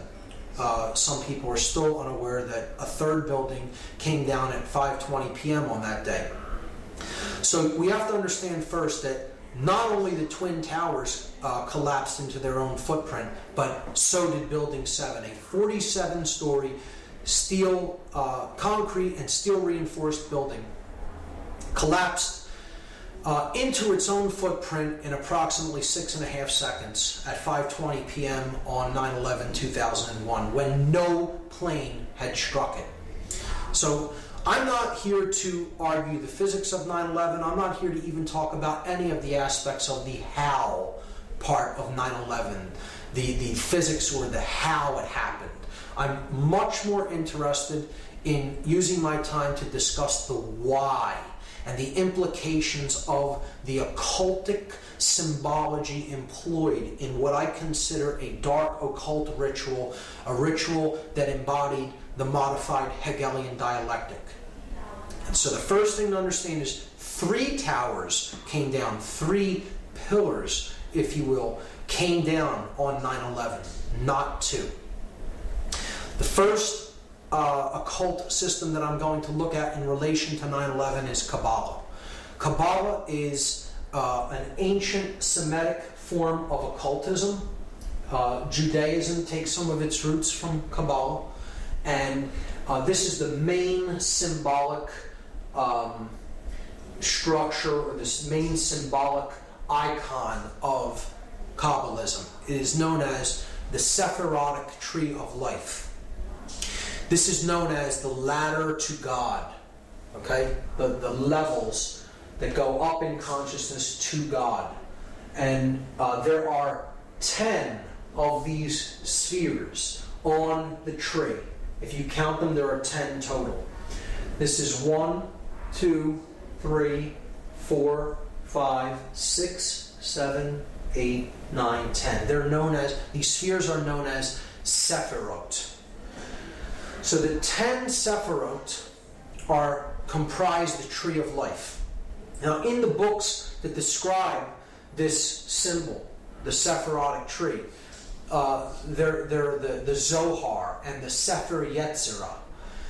They look at it as that there are only 10 Sephirot. There are not 9 and there are not 11. This is specifically worded into these books. To speak of there as being any more or less Sephirot is considered like a blasphemy in Kabbalah, because there are only 10. So this is where part of the name, the name of the ritual comes from. Not 9, not 11, but yet we have the ritual happens on 9/11. And we'll talk about the occult significances of the numerology as well when we explore that.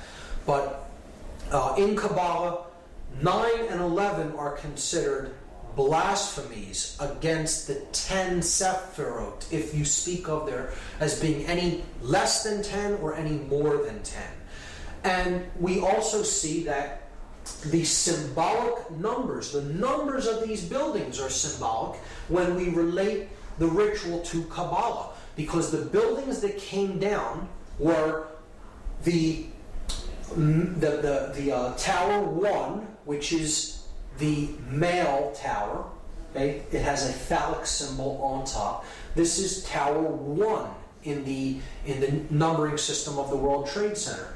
The feminine tower is tower number 2. And then this building is World Trade Center 7. So if we add them together, we get 1 plus 2 plus 7, and that equals 10. So we see there are 10 Sephirot. The building numbers total 10. So they're bringing down the 10 in the buildings, and they're bringing down symbolically the 10 Sephirot. You see, in the Sephirot, there are 3 pillars, 3 columns. You have this left-hand path known as the path of severity. You have the right-hand path that is known as the path of mercy. Again, these are corollaries to the Freemasonic pillars. This will be the pillar of mercy, which is Joachim. This is the pillar of severity, or Boaz. And then you have the path of mildness, or the path of will. Will to ascend in consciousness. This sphere representing base consciousness, and this sphere representing cosmic consciousness. Without going into very deep explanations of what each Sephirot represents, just understand that this middle pillar is the synthesis between these two. This represents too much male aspect or control. This could be too much capitulation to control. You can look at it that way, with this path being severity, this path being mercy. You could look at it as this path is not being a controller and also not being a slave. It is not being a dominator nor capitulating to domination. Therefore, the middle way, as it is called in Buddhism, the unification of male and female, the chemical wedding. It is the ascension from base consciousness through connection with conscience, the heart chakra, and attaining cosmic consciousness or higher level awareness, represented as the crown Sephirot. See, if you collapse these in, right? If you were to take these 3 levels and collapse them in right into the middle pillar to bring these dual aspect Sephirot into one, you would see that this really represents the chakra system. The 7 chakras. You would have the base chakra, the sacrum chakra. These 2 comprise the solar plexus chakra, the heart chakra. These 2 comprise the throat chakra. These 2 comprise the third eye chakra, and that comprises the crown chakra. So there's the 7 chakras. All right?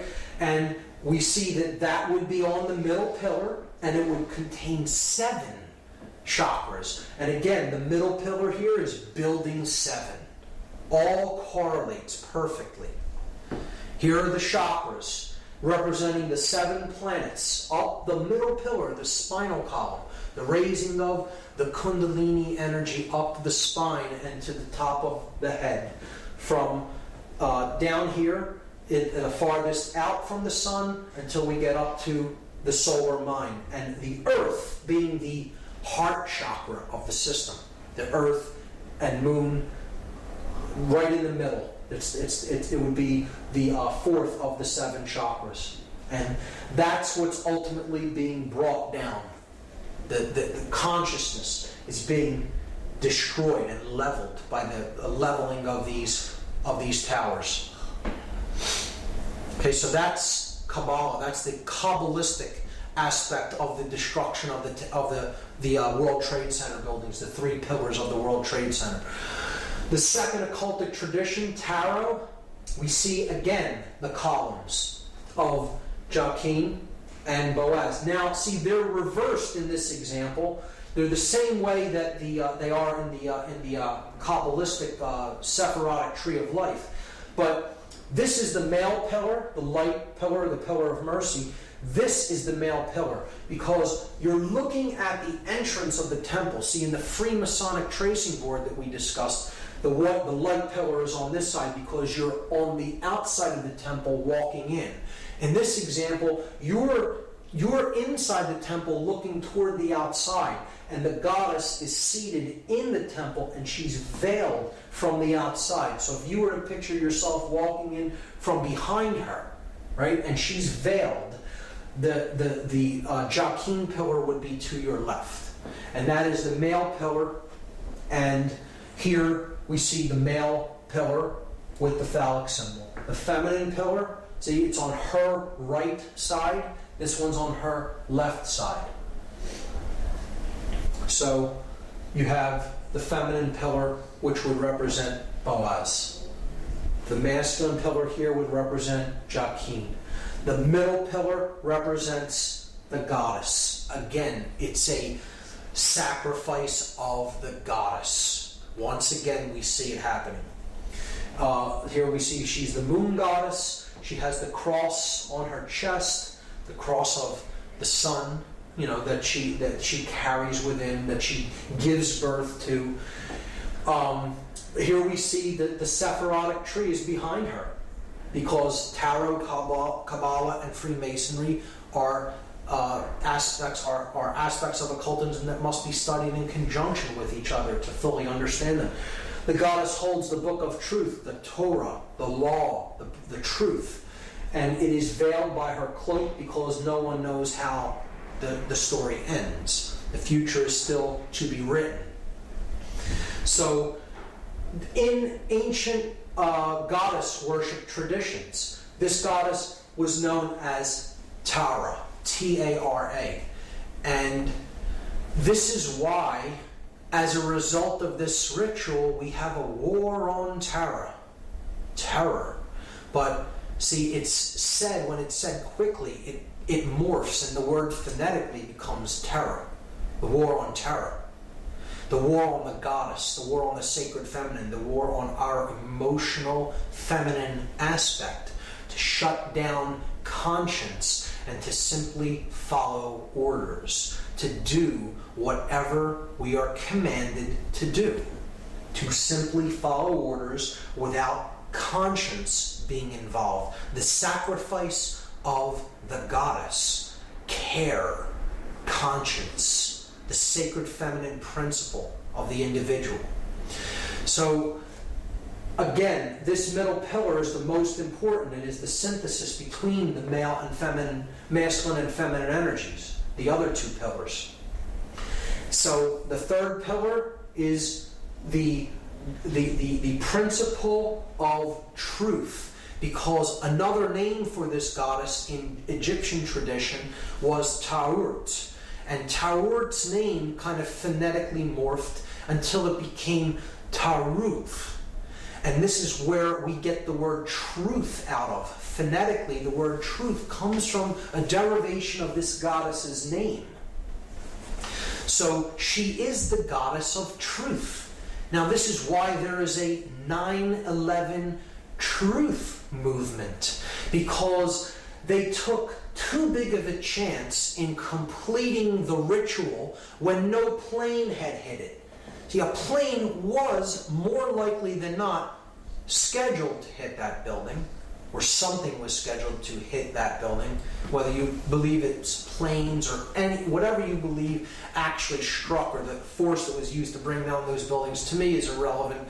The buildings did disintegrate. They were brought down, okay? And whether you believe it's controlled demolition or even a more exotic technology is irrelevant as far as I'm concerned. The buildings were brought down, and that's the main thing.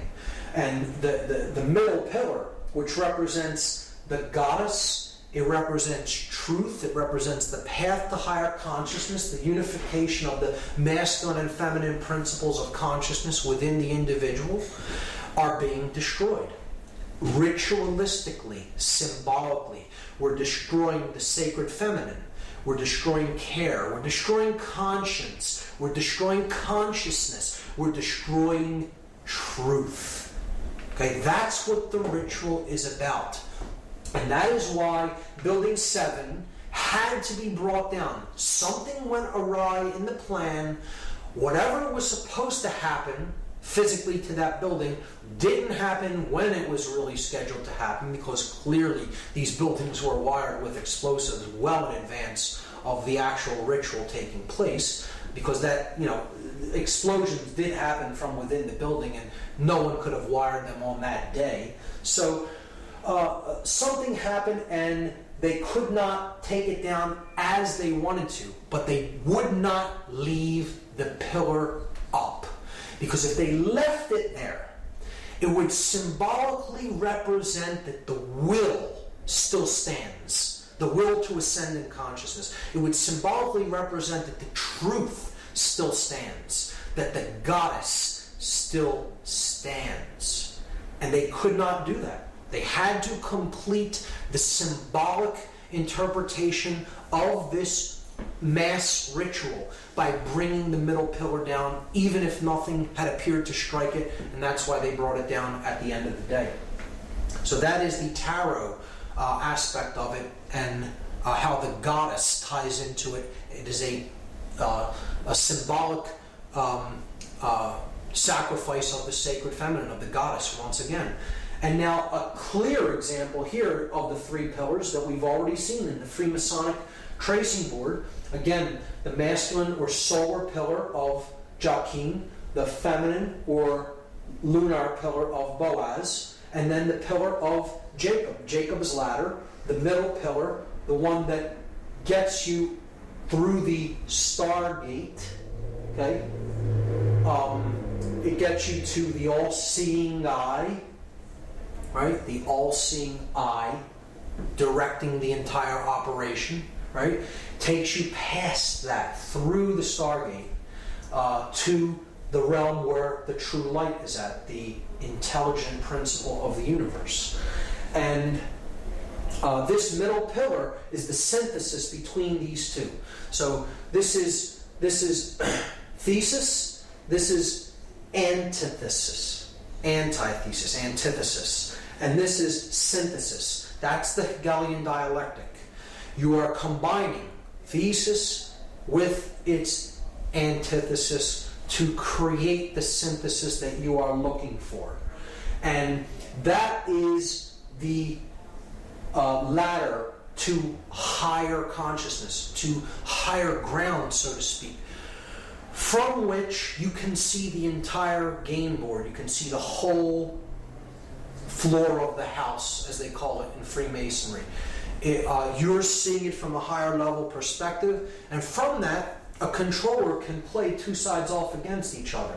See, the one who achieves this level, the highest ground, the third pillar, the middle pillar, really sees things that one in base consciousness from the lower perspective, the dual perspective, cannot see things from.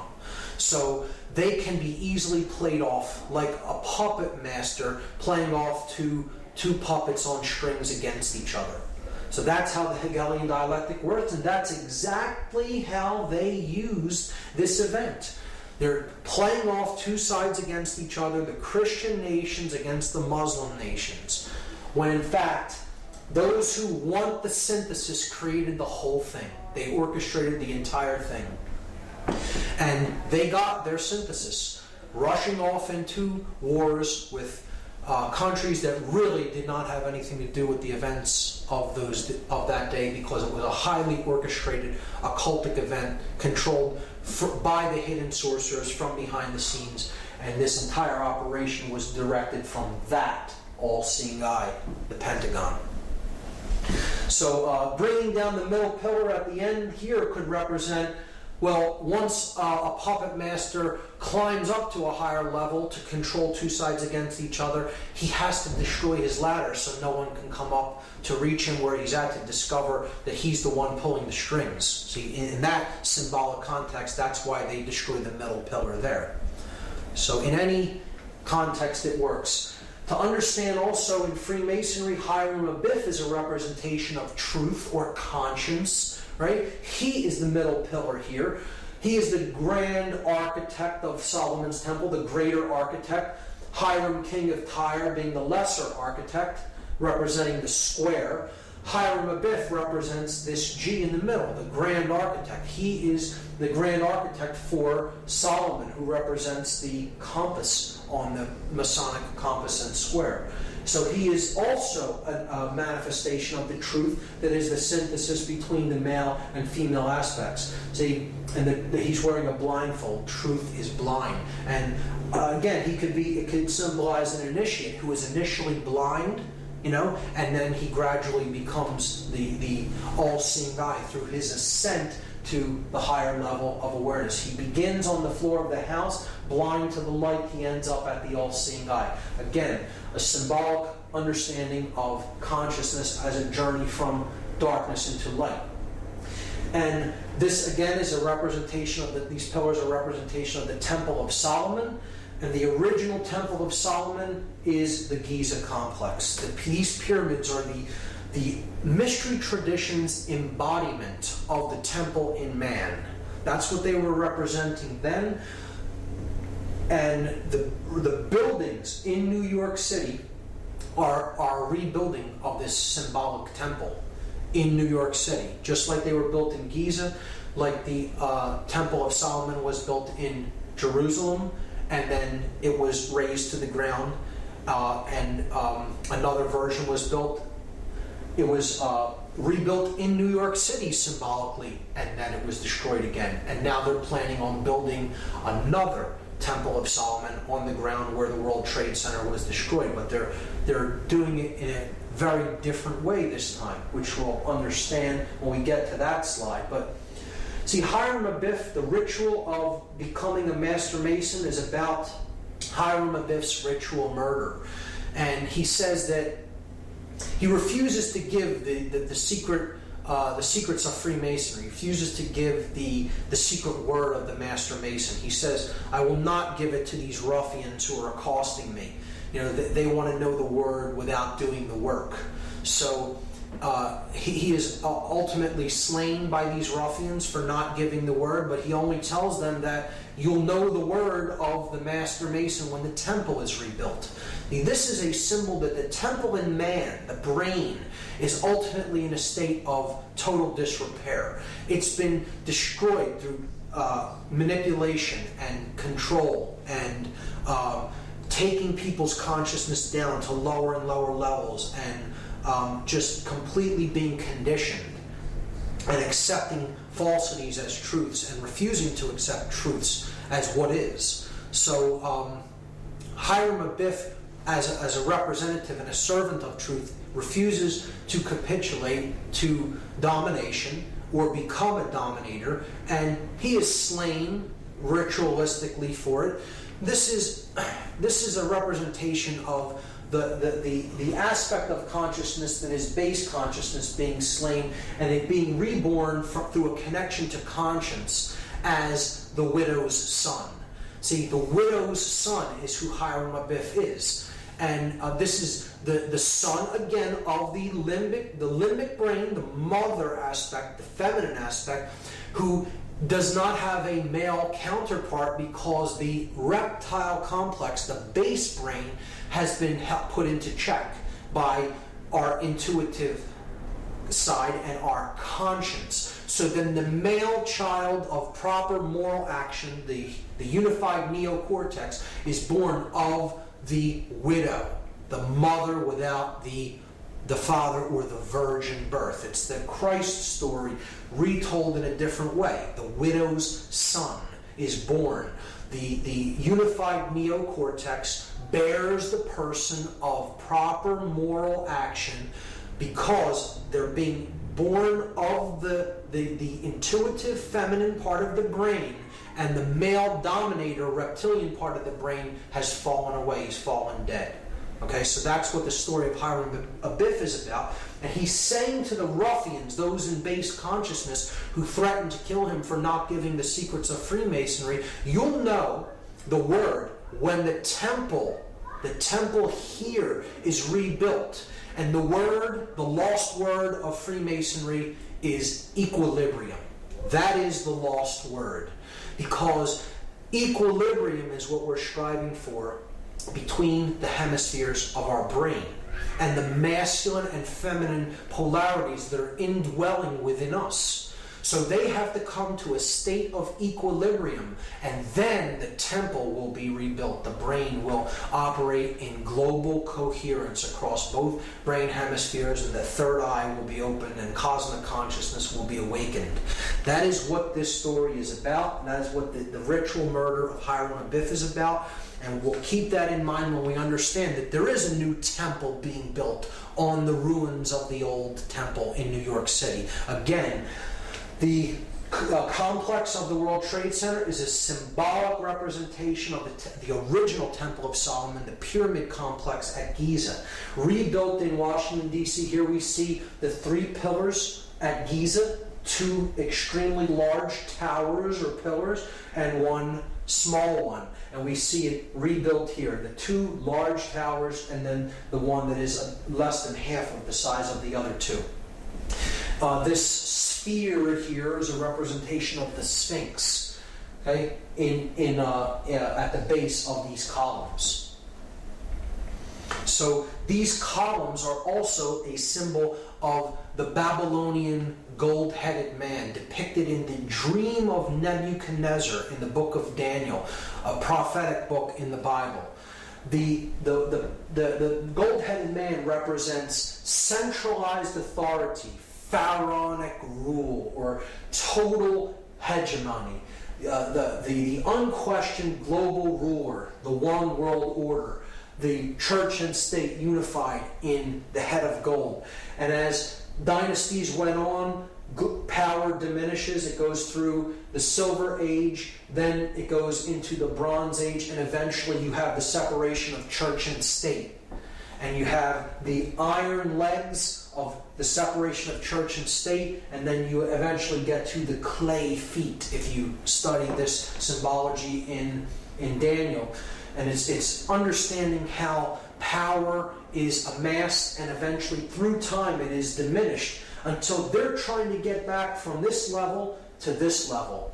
And that is what the Dark New World Order would be. The destruction of the 2 pillars and the combining of them into one centralized authority, one world state and religion. That's what the New World Order ultimately is about, the Dark New World Order. So they're destroying these 2 iron legs. They're destroying the iron legs of the Babylonian gold-headed man to try to get back to one centralized authority of church and state. These pillars could be seen symbolically as church and state being destroyed. So where do we see the concepts of church and state? We see them in tarot on the death card of the major arcana.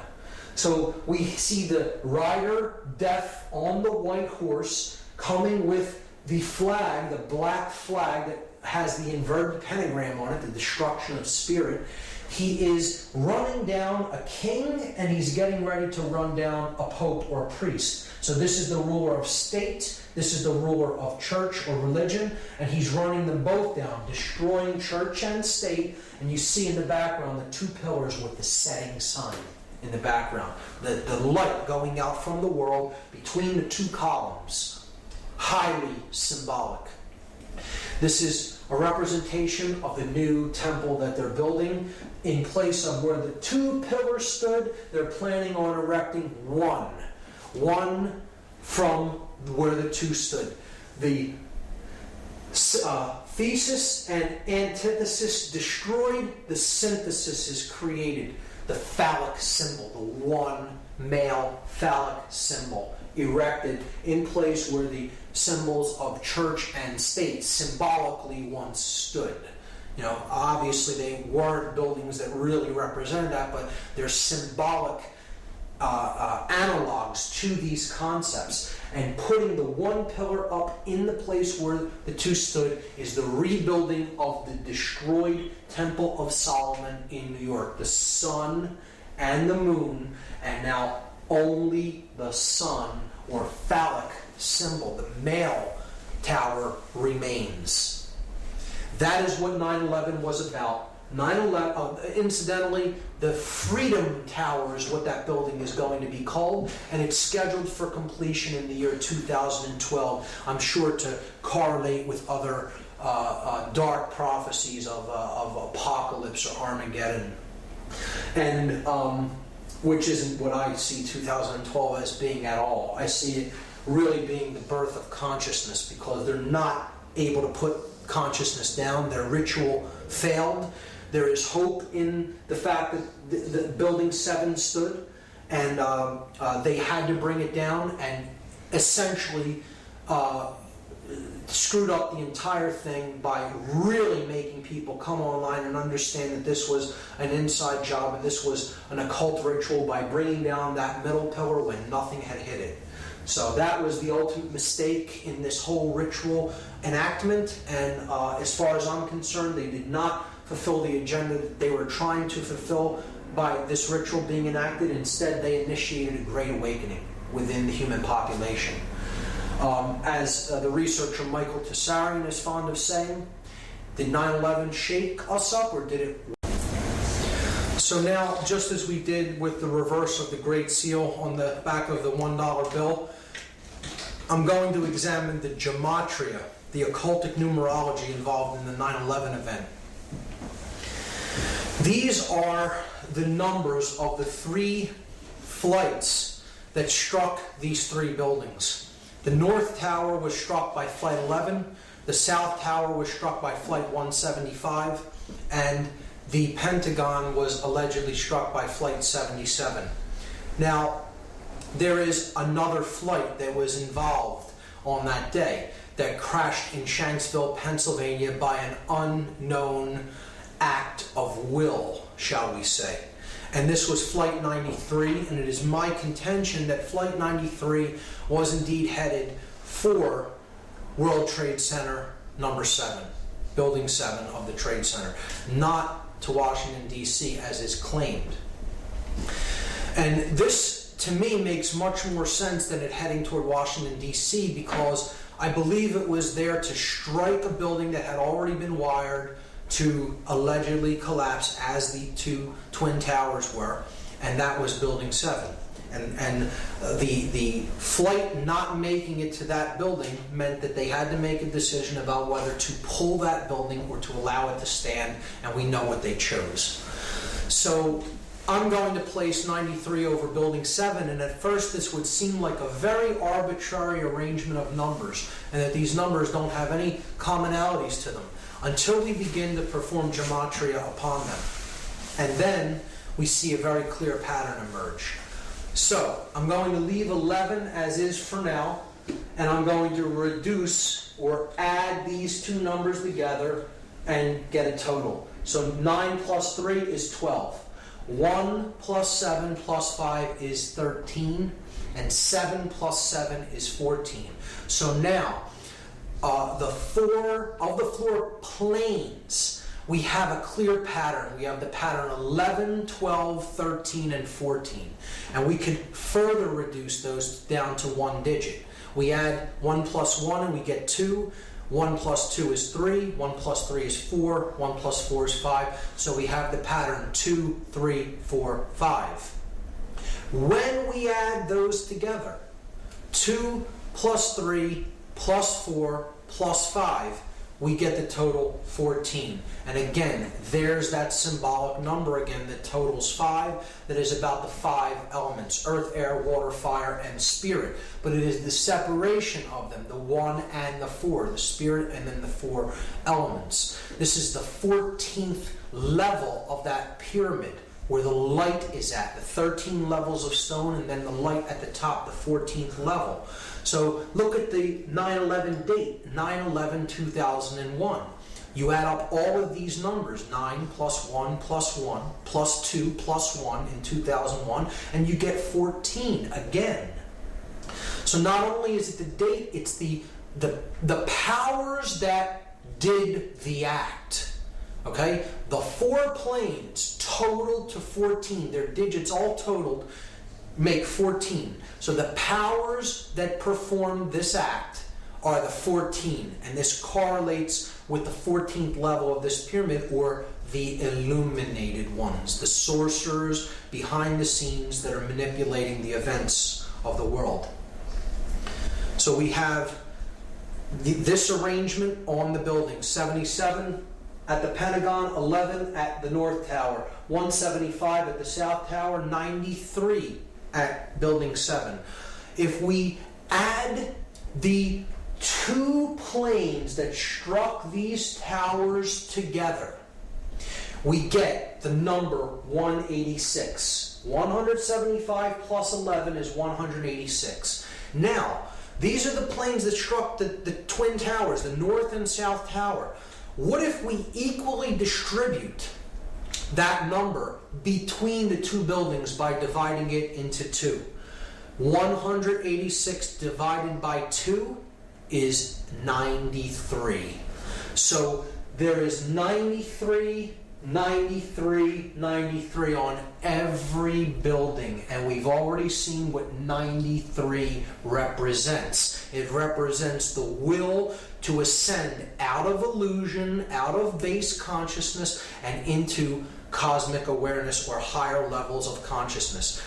93 is the number of willpower and of love. It is essentially the same force, the force that expands consciousness, love, or will to ascend, to put what we think and feel into action, to use our willpower. So we are left with only two numbers that symbolically represent the events of this day: 77 and 93. And these are two extremely significant occult numbers in numerology, because they represent two completely different concepts. And we have to look at these two numbers as they relate to a third number, the number 777, which we've already seen is the number of God, or completion, or perfection. We saw that earlier. The 7 chakras, the 7 planets that can be seen with the naked eye, tripled for the 3 aspects of consciousness, unified as one to total 3. Again, it's the number of God, the number of completion, or the number of perfection. 93 in relation to this number 777, just like 777 totals 21, which totals 3, 93 totals 12, which reduces to 3. So they equal the same thing, which means they equal the same. They mean the same thing.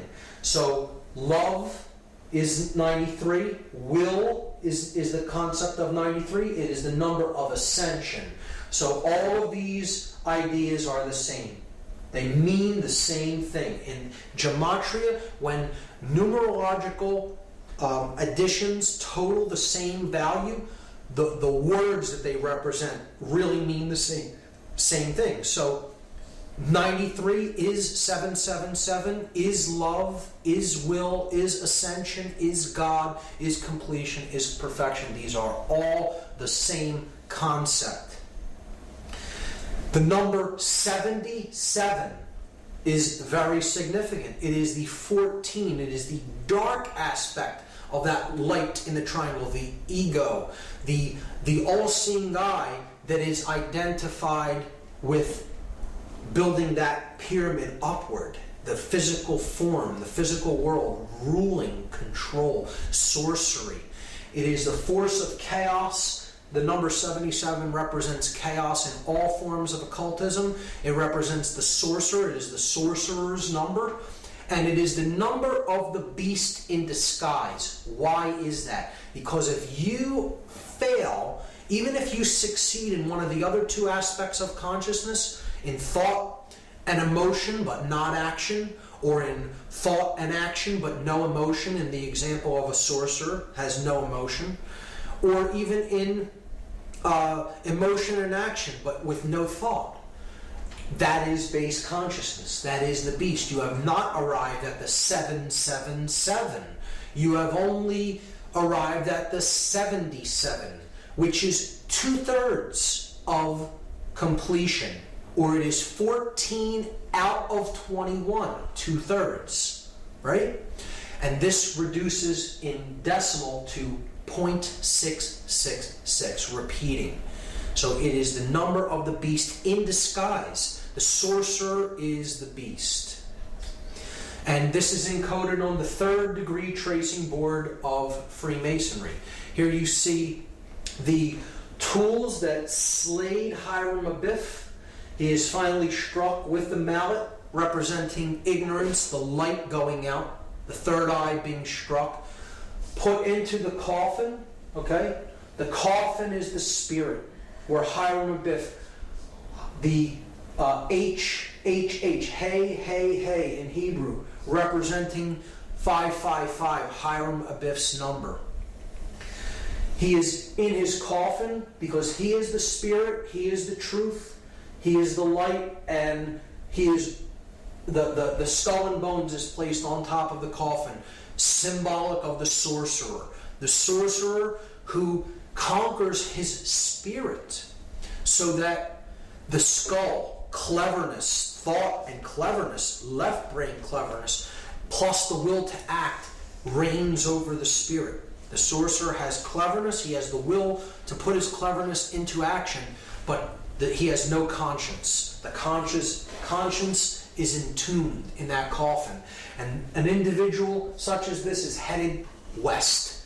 They are headed toward the realm of darkness and death, to the west, not toward the realm of light, to the east. And here symbolically is the sprig of acacia, and that represents the hope of resurrection in Freemasonry.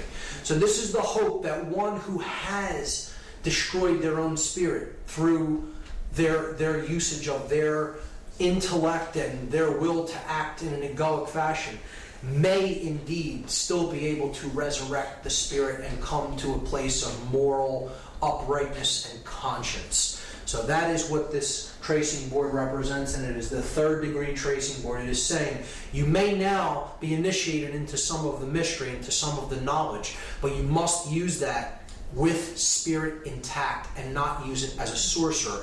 Otherwise you are headed west and you are not headed toward the true realm of light, which lies to the east.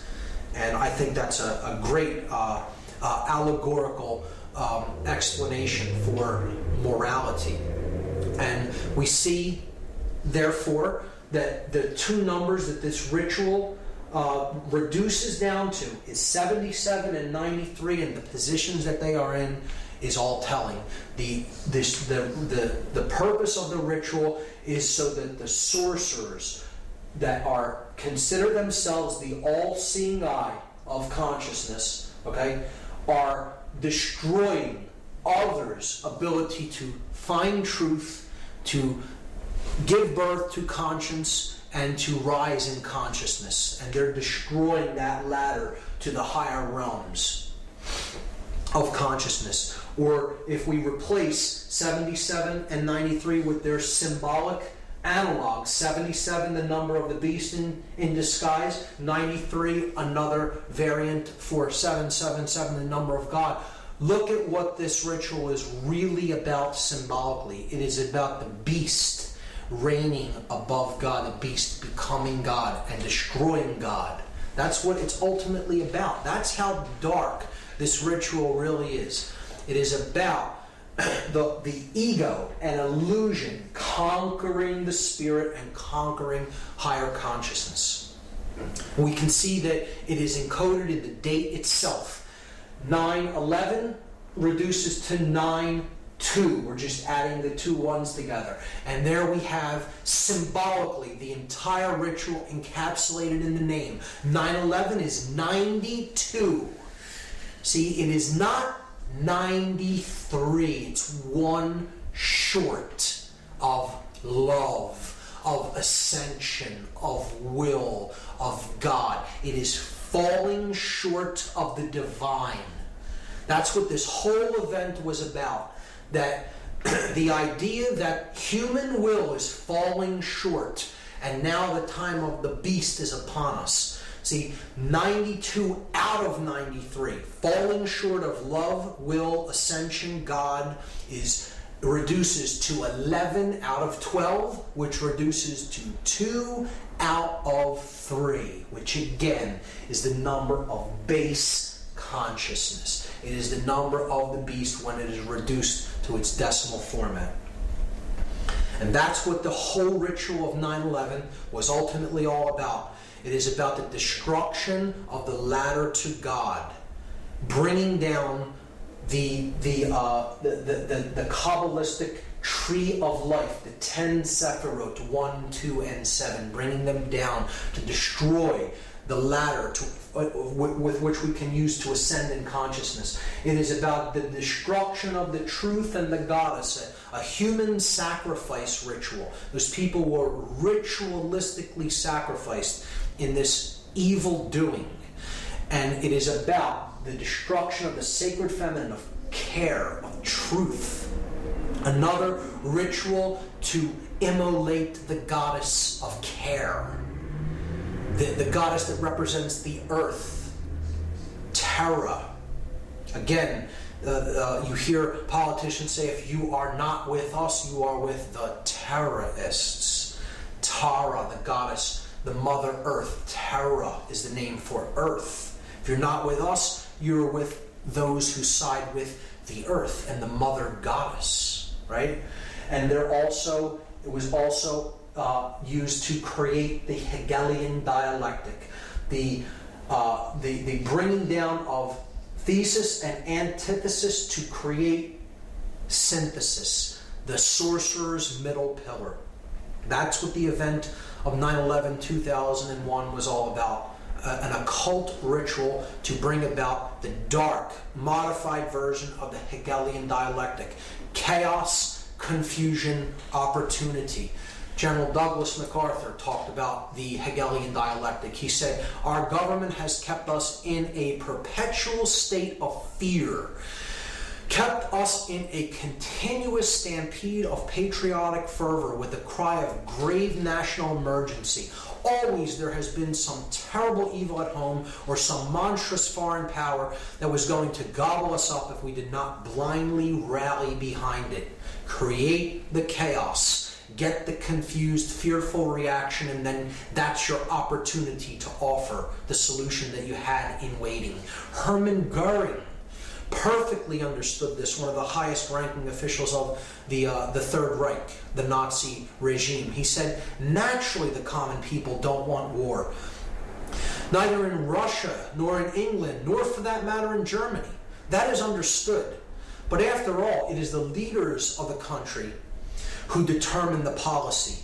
And it is always a simple matter to drag the people along, whether it is a democracy, a fascist dictatorship, a parliament, or a communist dictatorship. Voice or no voice, the people can always be brought to the bidding of the leaders. That is easy. All you have to do is tell them they are being attacked and denounce the peacemakers for lack of patriotism and exposing the country to danger. It works the same in any country. And that is what we saw on 9/11. Except it wasn't just telling the people that they were attacked. This is what Hitler did. Hitler burned his own Reichstag building, the German parliamentary building in Germany. And he blamed it on the communists, even though his Gestapo really did the fire. They lit the fires at the Reichstag, and he blamed it on the communists as an act to usurp more political power and be appointed as Supreme Chancellor. Goering was describing the Hegelian dialectic exactly. Benjamin Franklin made this statement: those who would give up essential liberty to purchase a little temporary safety deserve neither liberty nor safety. And we have neither as a result of going along with this witch hunt and this hunting for the boogeyman that perpetuated 9/11, because Middle Eastern terrorists did not do this event. It was a staged, orchestrated, occult ritual that has nothing to do with Islamic fundamentalism whatsoever. Voltaire said that those who can make you believe absurdities can make you commit atrocities.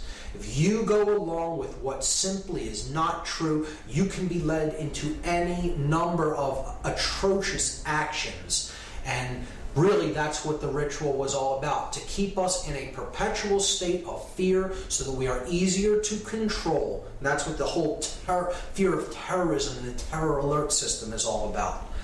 See, just like Hitler burned his parliamentary building, we had our Reichstag fire called the 9/11 event, and it's just about an attack on civil liberties and our rights and our right for freedom of speech, and just to curtail all the God-given rights that we already possess as an attack on our personal sovereignty.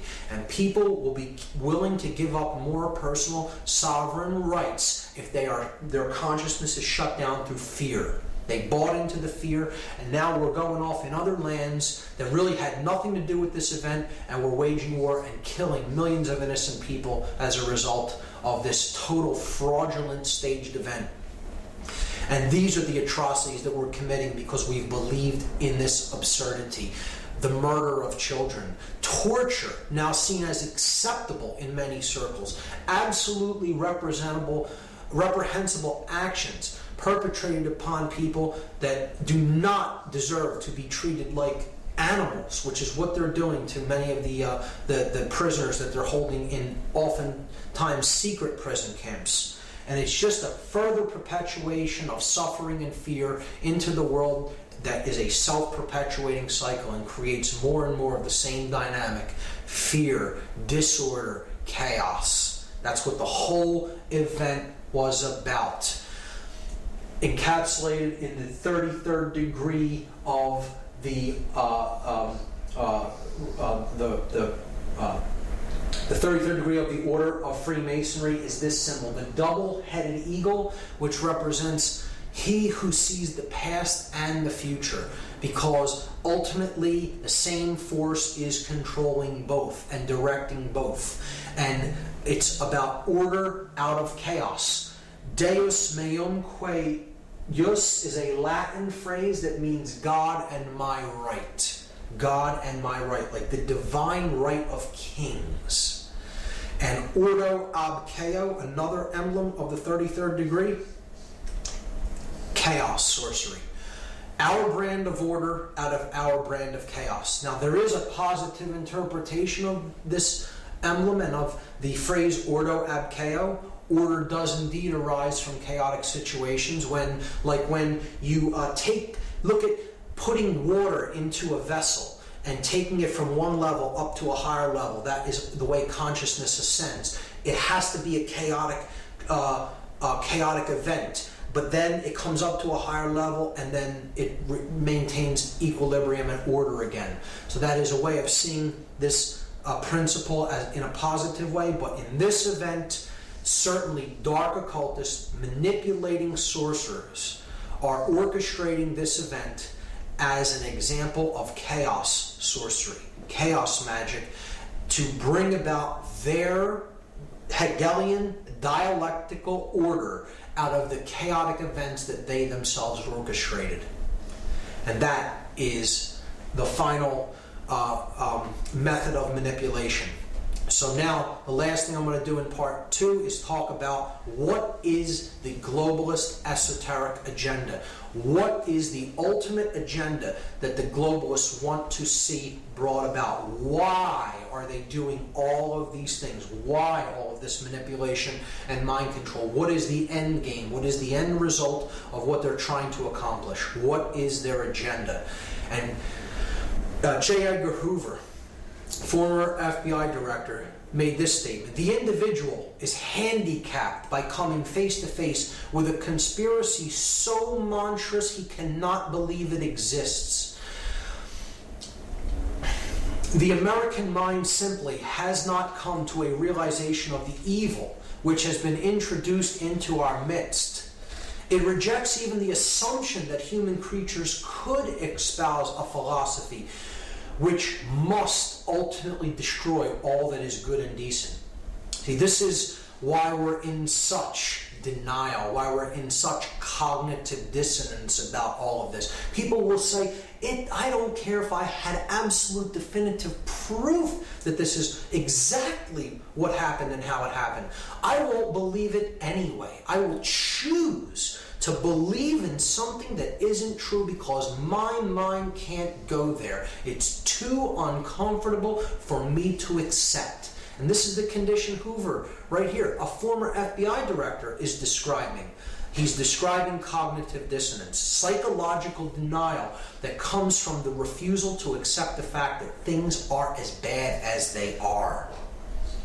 David Rockefeller described this New World Order, what they're trying to put into effect. This agenda, he described it. He said, "We are grateful to the Washington Post, the New York Times, Time Magazine, and other great publications whose directors have attended our meetings and respected their promises of discretion for almost 40 years. It would have been impossible for us to develop our plan for the world if we had been subjected to the lights of publicity during those years." He is thanking the media for their silence and complicity in not exposing the agenda of these global manipulators and their plan for the world. He said, "The world is now more sophisticated and prepared to march toward a world government. The supranational sovereignty of an intellectual elite and world bankers is surely preferable to the national auto-determination practiced in past centuries." Imagine the hubris of somebody making this statement practically out in the open, saying that the world surely would be better to be completely governed by international bankers and an intellectual elite rather than national sovereignty and personal sovereignty codified by our documents of higher consciousness, like the Declaration of Independence, that explained what the sovereignty of man is really about and where it comes from. And he's saying out in the open, why have that when you can have rule by international banking dynasties? This is what the agenda is all about. The elite want to get back to the Babylonian gold-headed man. They want to get back to 100% total control of all the resources and all the minds on the planet as God on the earth, the all-seeing eye in human form, that which is omnipresent, omnipotent, and all-powerful. All-powerful, all-knowing, all-seeing, present everywhere. So this is the rulership of church and state in one. Church and state are obliterated and they are replaced by one sovereign, ruling, global elite class that runs the state and the religion, and they're one and the same. Just like Nazi Germany tried to do, but this would be the new version, the Fourth Reich, Nazi Germany on technological steroids, taken to a whole new level by advanced technology. 1984, as written out by George Orwell in his brilliant novel, like the Ingsoc Party. Total 100% control of everything that is true, everything that is believed, everything that is done. They are the arbiters of truth. They're God on earth. That's what they want to accomplish.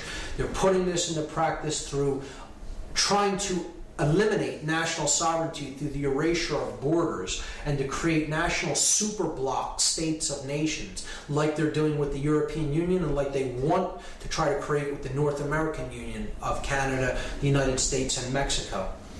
Their plans for this have been slowed, but I think they're going to use the economic crisis to try to put them into a more forward state of advance. They want a world mercenary army to control the population of any dissenters. They want a world central bank. They want a microchipped population from which resources, food, money can all be controlled by a globally networked computer that they control, so they know where all finance, where all currency is flowing, and can take anybody out of the loop for not going on with their along with their agenda at any given time, and then they would have no ability to take part in any commerce in any way. The mark of the beast, so to speak. A total surveillance grid, a technological surveillance state. Big Brother is watching you, getting us used and acclimatized to always being on camera, always our actions always being watched further and further centralization of control, and further people policing themselves. That's what they ultimately want. The destruction of the sacred feminine aspect of our consciousness, our emotions, through the numbing out of our emotions, through our food and medicine, particularly the overprescribed antidepressant SSRI drugs, a total state of left brain prisonhood in which people become more and more controlling and dominant toward the left brain, even females, and they become subservient to those of higher levels above them. So a race of masters and slaves.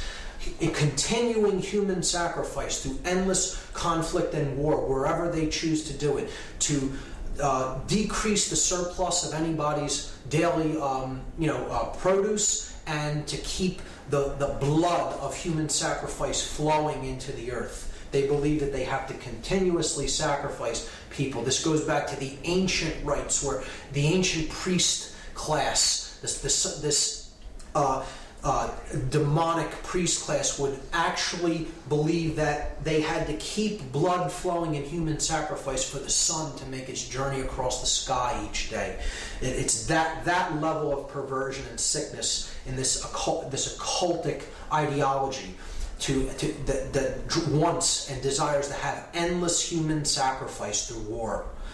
To have a population of completely disconnected from spirit individuals that are completely hypnotized, shut down in consciousness, totally blindfolded, have the blinders on and have become pure sheep. They've become their own sheepdog. They police themselves. And they have become golems. They've become creatures, literally creatures without actual consciousness of their own, that are completely programmable and are owned by someone else. They're totally created beings that are made by someone else. See, that's the definition of a god, is it not? It's a being that is capable of creating another being in its own image and likeness. And that's what they want to create. They want to create a being that looks like that. That's how they look inside. That's how much they rage against what is. They are actually that golem on the inside, and they want to create that in the external world, because that is how they ultimately feel about themselves and the world. Julian Huxley described this total scientific dictatorship. He said that a really efficient totalitarian state would be one in which the all-powerful executive of political bosses and their army of managers control a population of slaves who do not have to be coerced because they love their servitude. This is a person who studied eugenics and mind control, and he was explaining what the New World Order that they're trying to build really is. Slaves that love their enslavement because they have become so dependent on the big daddy state. What this all boils down to, once again, the New World Order is about human enslavement. It is about slavery, a society of perfect evil. Perfected evil is the state when every being in a society is both simultaneously a master and a slave. They have subordinates under them, which they dominate, push around, and are masters of, while simultaneously they follow orders from an elite class above them, and so they are subjugated and enslaved to a hierarchy above that. And it just goes on and on up the chain. No one is free in a society of total human enslavement, no matter how high they are on the hierarchy, because ultimately you can get to the highest level in a physical body and physical form, and ultimately they are serving the dark force of consciousness. They are ultimately enslaved by their own fear. They are ultimately enslaved by their own ego, and they are ultimately enslaved by illusion. The belief that you can or have a right to attempt to control anyone or anything outside of your own thoughts, your own emotions, and your own actions, because that's the only thing you have any right to control, and that's the only thing you can control.